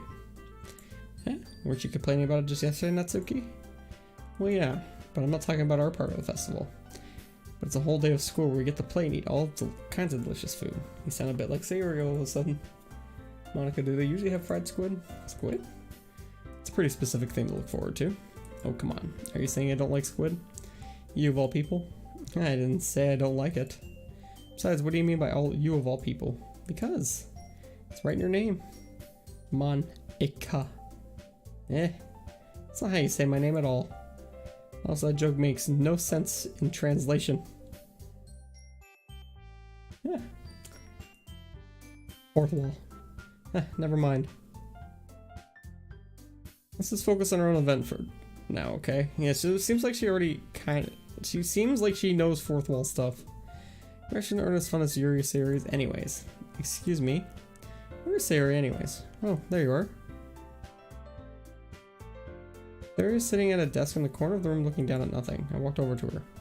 Hey Sayori. I waved my hand in front of her face. Spacing out again. Sorry.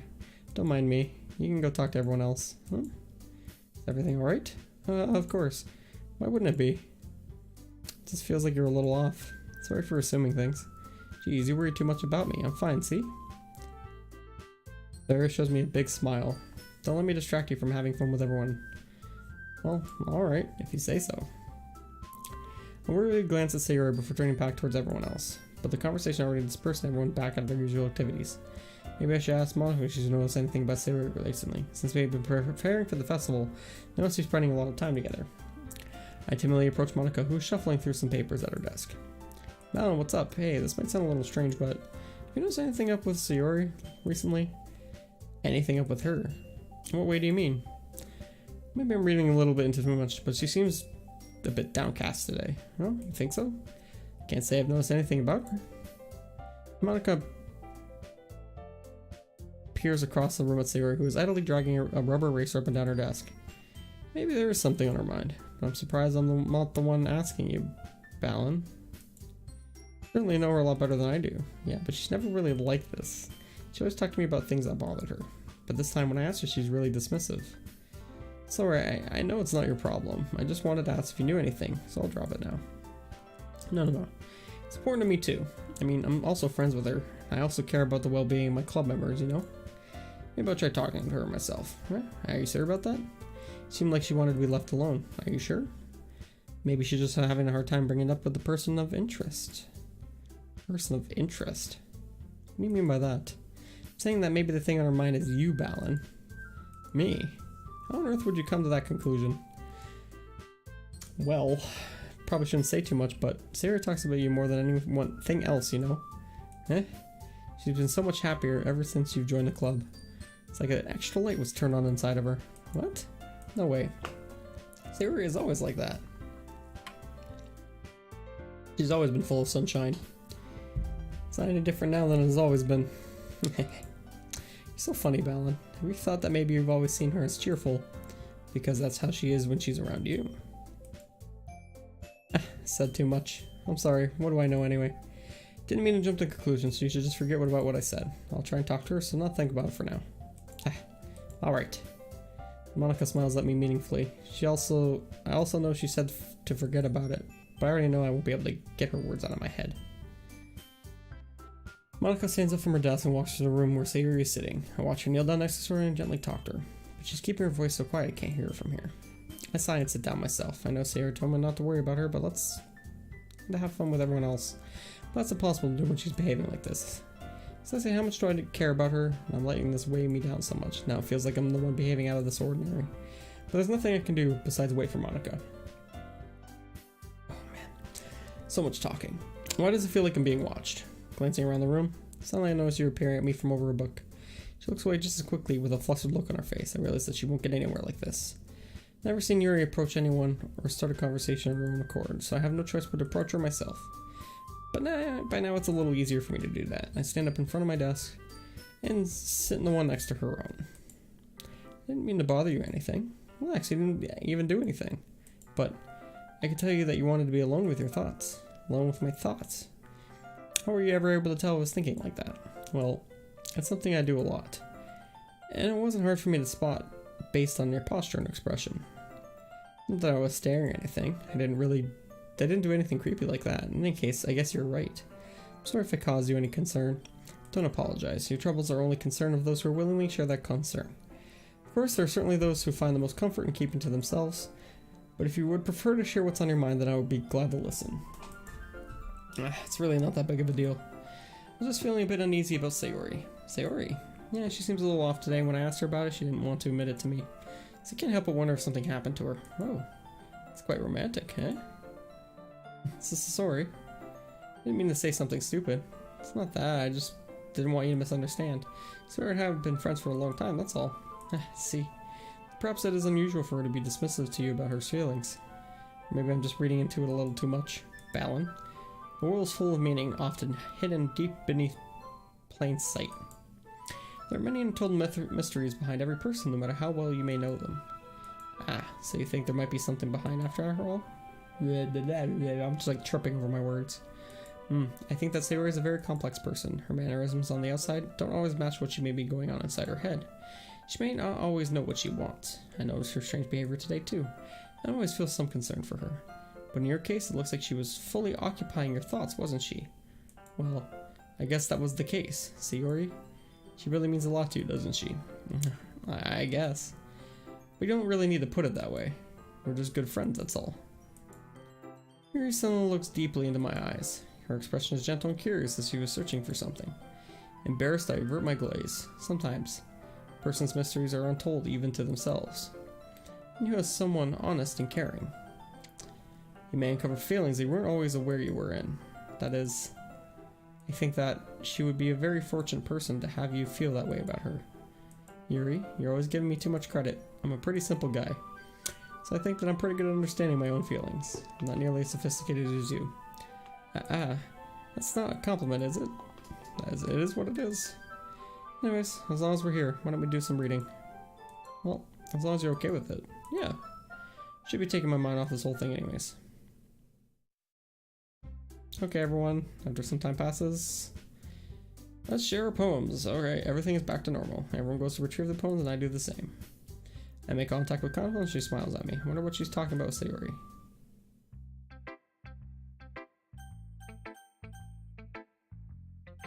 Okay, let's go with Monica first, because I'm really curious what she said. Hi, Balin. Have you thought about what you want to submit to perform at the festival? Well, being in this club is one thing, but performing in front of a bunch of people, I'll have to give it some more thought. Okay, no pressure. Whatever you do, I'm sure it'll turn out great. It would also make me happy to see. Hey, so let's take a look at today's poem. Sure. It's pretty good. It makes me think of Sayori, like the other one that you wrote. Doki mods. Well, after this, I'm aiming to play Amnesia: The Dark Descent. Hey, look. That should not actually be showing up. Well, whatever. You two are like the dynamic duo. That's kind of exaggerating it. Yeah, probably. You do spend a lot of time with her, even in this club, don't you? Then again, I don't blame you for being a little shy. I'm not shy, I'm just teasing. It takes a bit of time to make friends with everyone. But Yuri and Natsuki are super interesting people, so don't be afraid to give them their share of time. You could talk to me every now and then, too. I'm not, like, unapproachable or anything, am I? No, it's not like that. I'm just still getting used to being here. That's all. Yeah. I'm sorry if it was putting pressure on you or something. I really didn't mean it like that. No, don't worry. I get what you're saying. Well, alright. Anyway, I'll share my poem with you now. Is that alright? Alright. The Lady Who Knows Everything. An old tale of a lady who wanders earth, the lady who knows everything. A beautiful lady who has found every answer, all meaning, all purpose. All that was ever sought, and here I am, a feather. Lost adrift, the sky, victim of the currents of the wind. Day after day I search with little hope, knowing legends don't exist. But when all else has failed me, when all others have turned away, the legend is all that remains, the last dim star glimmering in the twilight sky. Until one day the wind ceases to blow, I fall, and I fall, and I fall, and I fall even more. Gentle as a feather, a dry quill, expressionless. Yeah, well, this whole month is made to be a horror theme month, so I did Resident Evil. I just finished it yesterday. And then now I'm doing Doki Doki Literature Club. And then after that is going to be Amnesia, and I probably think the month will finish by the time I'm done that game. It's gonna be a lot of that, and then I'm going to be heading back into more regular gaming. I think I'm still trying to beat Dragon Quest Builders. I'm almost done that, and then I think I'm not too sure what I'll do after that. I haven't planned that far ahead. But a hand catches me between the thumb and forefinger, the hand of a beautiful lady. I look at her eyes and find no end to her gaze. The lady who knows everything, knows what I'm thinking. But before I can speak, she responds in a hollow voice. I have found every answer, all of which amount to nothing. There is no meaning, there is no purpose. We only seek the impossible. I am not your legend. Your legend does not exist. And with a breath, she blows me back afloat, and I pick up a gust of wind. You know, I feel like learning and looking for answers are the sort of things that give life meaning. Not to get too philosophical or anything, but it was kind of on my mind, so that's what I wrote about.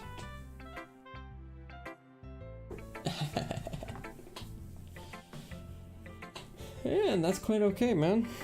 If you want to go hide and lurk, I think there's a lot of lurkers in here right now. That's completely okay. I'm just gonna go ahead and keep playing, but I think I'm gonna be done in about 10 minutes or so. Unfortunately, I have to go back to work tomorrow. So, I can't keep going on. I see. Never really put much thought into it. In a way, it's almost paradoxical. Because if we had all the answers, wouldn't the world start to lose its meaning? You know, there's one thing I noticed. It seems like everyone in the club prefers writing about things that are more sad than happy. Are you surprised? I mean, if everything was okay, we wouldn't really have anything to write about, would we? Humans aren't two-dimensional creatures. I think you know that better than anyone. You mean one-dimensional?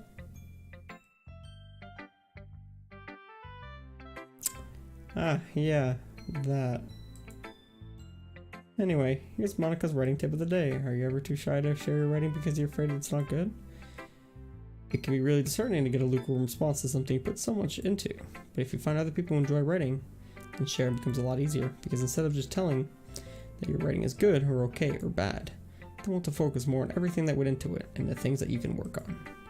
It's much more encouraging that way. It'll make you want to continue improving. It's almost like having your own little literature club, don't you think? That's my advice for today. Thanks for listening.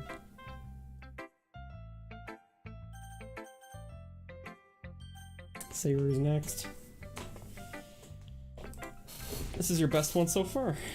It's really nice, Balon. Sure, thanks. Sayori, you've been a little quiet today. Is everything alright? Yeah, of course. Everything is fine. Maybe I'm just a little tired today. Do you want to nap or something? No, that's silly. Don't worry about me, okay? Oh, I want to see smiles on your face. Oh, alright. Hey, Balon. I'm still a little surprised. I really thought that you would try writing your poems like the way Yuri does. Or even Natsuki. But in the end, yeah. I guess you're the one who likes this the most. Why? You don't want to get closer with everyone else? Wait, of course I do. That doesn't mean I need to try so hard to impress them. I still understand you the most, Sayori. I know you have something sometimes put up with me, and I have to sometimes put up with you. Holy crap. But we have a wavelength or something, and this is how the poem came out. Sometimes it feels like you're the only exciting thing in my life. Sometimes it's just easier to write when thinking about you. Sayori? No. Alan, I don't deserve this. You're too nice to me. Why are you doing this? Sayori has trouble keeping her voice steady all of a sudden. If you had fun with everyone else instead, this would be so much easier. Sayori. I glance around the room to make sure nobody else has noticed this. Sayori. I've never said this before, but I don't understand what you're feeling right now. Tell me what will cheer you up. Sayori shakes her head. She sniffles and keeps shaking her head. Finally, she gathers herself and puts on a smile. It's nothing, Balon. It's just a little rain cloud. I'm sorry you had to see that. I promise it won't happen again. Just smiles from everyone, okay? That's all that matters. Go play with everyone else. I'm gonna go home a little bit early today. Tell Monica I wasn't feeling well, okay? I'll see you tomorrow.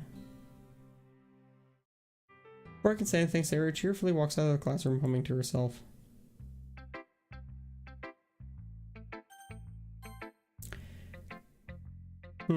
This one's alright. Alright. Well, yeah. It doesn't blow me away, but there's nothing I really hate about it.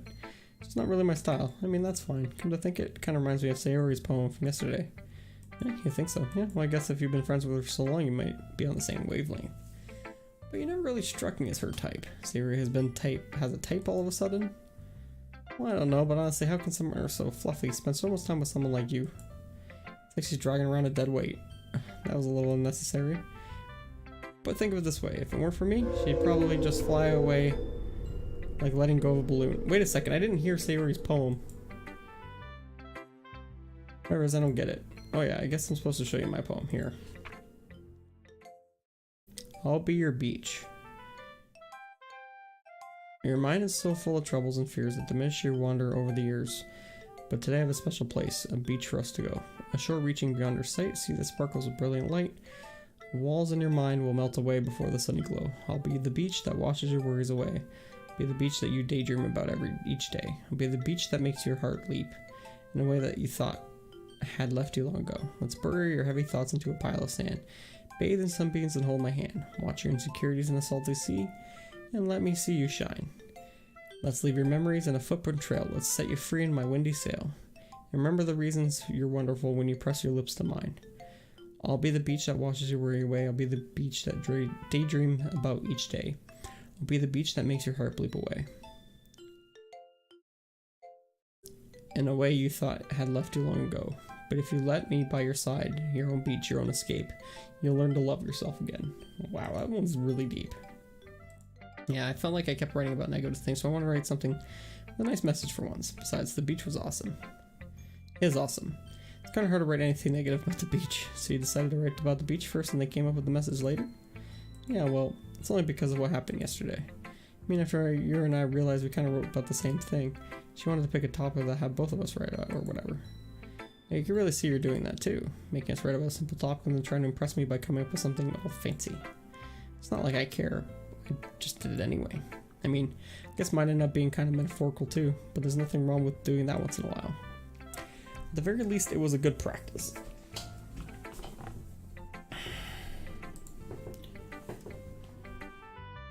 Well, all I got is her left. Yeah, I think you're improving at writing in general, Balon, but I can't help but feel a little bit foolish. What for? Just feel like you keep trying to offer advice when it should have been clear to me that you prefer a different writing style. Probably just sounded arrogant. I'm so stupid. Yuri, that's a little... No. You don't understand. I spent so much time worrying about what's better and what's worse.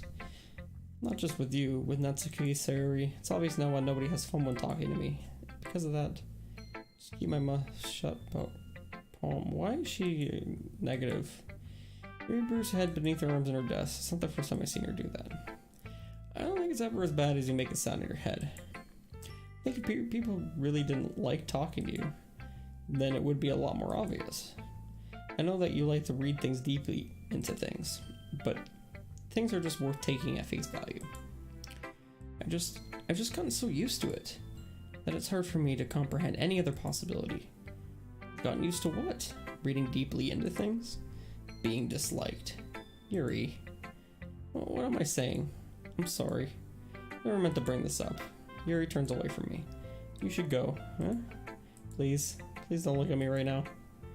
I want to do some thinking. Are you sure? She nods. Alright, I'll let Yuri be. Comforting or reassuring her is nearly impossible as this. So when she wants to be alone, I think anything I say could only make things worse. I feel bad, but thankfully she doesn't take it out on me. I'll wait till she's feeling a little bit better. Hey, you three. We're all done sharing poems, right? Why don't we start figuring out... Hold on a second. Is it just me or did you say something strange just now? Eh? Something did sound a bit unusual. That's right. You deviated from your usual catchphrase when addressing the club. Your catchphrase? I don't have a catchphrase. Jeez, why is the mood so weird today? Look, even Yuri isn't immune to it. Starting the air is common foreshadowing that something terrible is about to happen.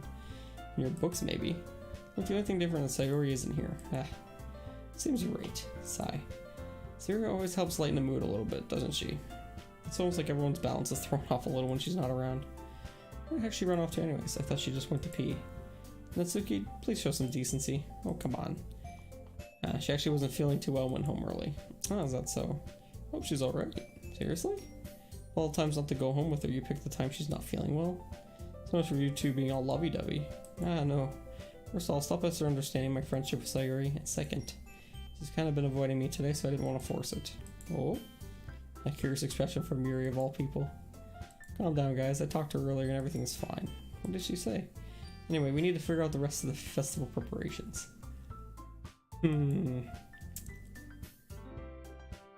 Let's decide what everyone will be doing this weekend. I already know what I'm doing. That's right. Natsuki will be making cupcakes, and we might need a lot of them and different flavors. Can you handle it all by yourself, Natsuki? Challenge accepted, and for myself, I'm going to be printing and assembling the poetry pamphlets. Sayori will be helping me design them. As for Yuri, you can, Guys, can you help me come up with something for Yuri? I'm useless. No, not it at all. Who's a talented person here, you know? Natsuki's pouting too? Jeez, even I can tell now. I guess I never gave Sayori enough credit, but I can tell things are even harder on you when she's not around. That may be the case. But if I also can't be the leader on my own, then I won't grow as a person. So Yuri, you have beautiful handwriting, you know? You should make some banners and decorations to help set the atmosphere. Atmosphere? I'm about that. I love atmosphere. Your mind is already racing, I see. That's great. Be a wonderful help, Yuri. But anyway, that just leaves you, Balon, the one who is truly useless. Don't say that, yeah, I am. In fact, both Natsuki and Yuri have some pretty heavy tasks to handle. It'll probably go a long way to give one of them a hand. You always help me out as well. I'd be really appreciative of that. That's... I don't know if they're going to respond to a suggestion like that. I suppose I wouldn't mind a bit of help. Well, even if you don't know how to bake, there's always some dirty work I can give you.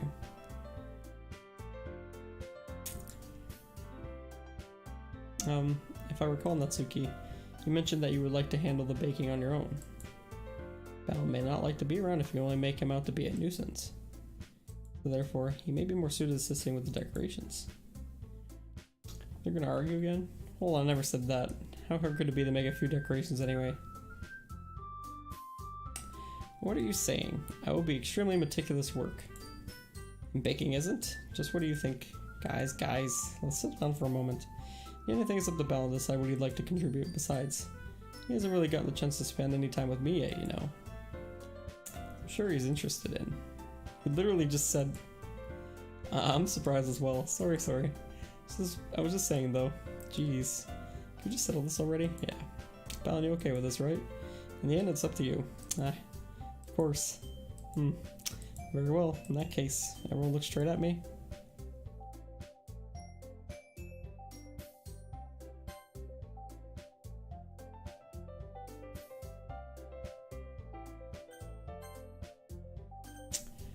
I might actually choose Monica. These two keep arguing and it drives me nuts. Sayori's on here too, but...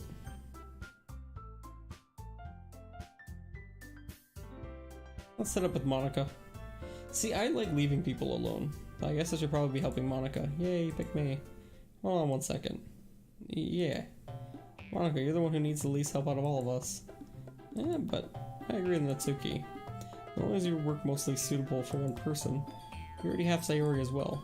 But Balon was the one who... that doesn't matter. You're the one who scared him into picking you in the first place. You're the club president, Monica. You're supposed to make responsible decisions for the club. Monica, you shouldn't let any ulterior motives interfere with this decision. Holy shit, they're bashing her. What are you saying, Yuri? In fact, it sounds like you guys are the ones with ulterior motives. Excuse me? Otherwise this wouldn't have been made in such a big deal in the first place. That's completely false, Monica. Yeah, we have a lot more work to do, you know.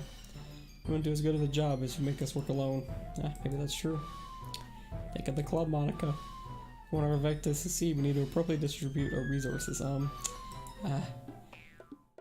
you're going to do the right thing, President. Alright. I get it. Technically most logical for Balon to help one of you two. So I guess that's what we'll do.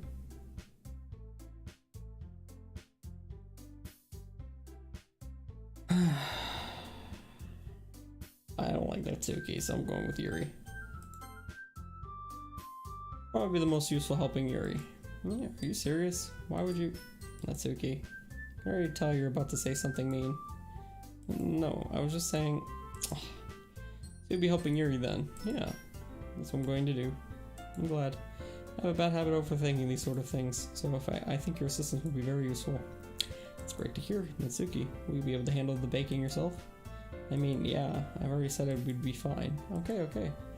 Everyone tell that Natsuki is feeling a little sour. So is that everything we needed to go over? That should be about it. Are you guys excited? Well, I'm excited. May not be the right word. I suppose I'm looking forward to it a little bit. Do you feel the same way, Balon? Me? I guess you could say I'm interested to see how it'll turn out. It's good enough for me. What about you, Natsuki? Natsuki? What? Why is everyone yelling at me? I didn't even do anything. No, that's not what I meant at all. Yuri anxiously glances between everyone in the room. I'm sorry for this. I don't really know why Balon picked me. Also, your cupcakes are the best cupcakes I've ever had. They'll go really well with my tea, and nothing I do for the event will compare to that, so I get it. I'm kind of surprised though. Okay, I'm the one acting immature. I already know that. Are you trying to cheer me up all of a sudden? I know I'm not very good at it. Sorry if I said something bad. Natsuki isn't the only one surprised. Monica and I are also taken back by Yuri's words. When she already has trouble with words, trying to cheer someone up must be far out of their own comfort zone. But I begin to understand. Yuri was trying to sound like Sayori. Even if it didn't work perfectly, I could tell she tried to say something Sayori would say at a time like this, because Sayori always helps out with everyone smile, feel good about themselves. No. Kind of appreciated it. I'm sorry for making a big deal out of nothing, but I'm going to say this. You better bet that my cupcakes are going to be the best part of the whole event. I believe you. Yeah. I hope to see everyone do their best. But with that, there's nothing more for today. I guess it's time for us to head out.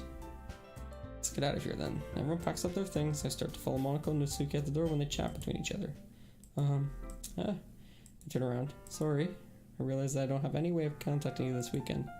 Oh, you're right. Can't believe that slipped my mind. Should I give you my phone number? I think that would be best way, yes. Alright then. So we exchange phone numbers. Okay, and then I'll be stopping by your house on Sunday. Huh?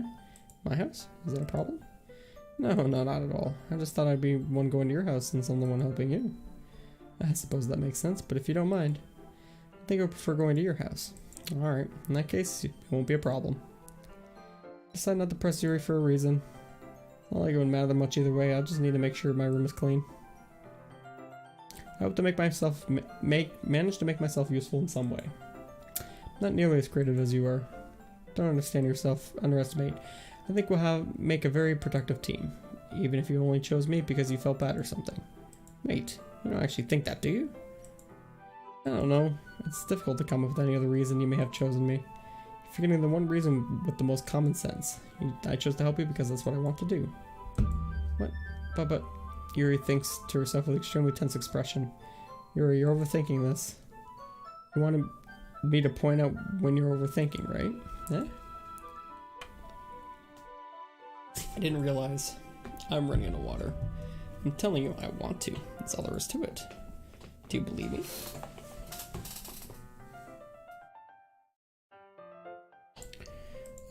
Yuri thinks really hard again. She looks straight in my eyes for a long while. I believe you.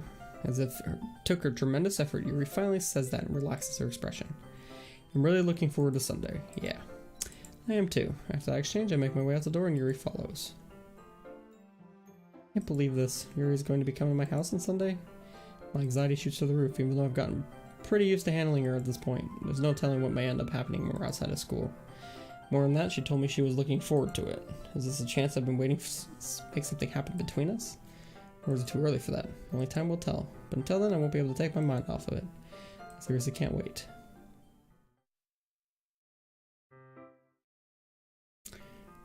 Alright, so I'm going to go ahead and save it up here. It's hitting about 11:40 now.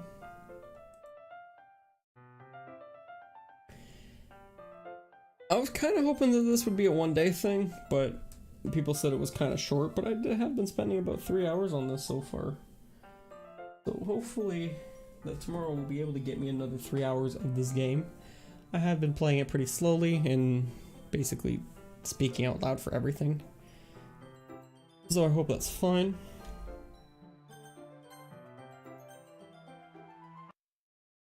And other than that, I hope everyone has a great night. I'll be playing this tomorrow night around 8 o'clock. And yeah, I think that's about it. Go ahead and pause that time. Horror month is not yet over. We still have a lot more of September left, at least 10 days worth. We got lots to do. I hope everyone has a great spooky night from a dating sim. Yeah.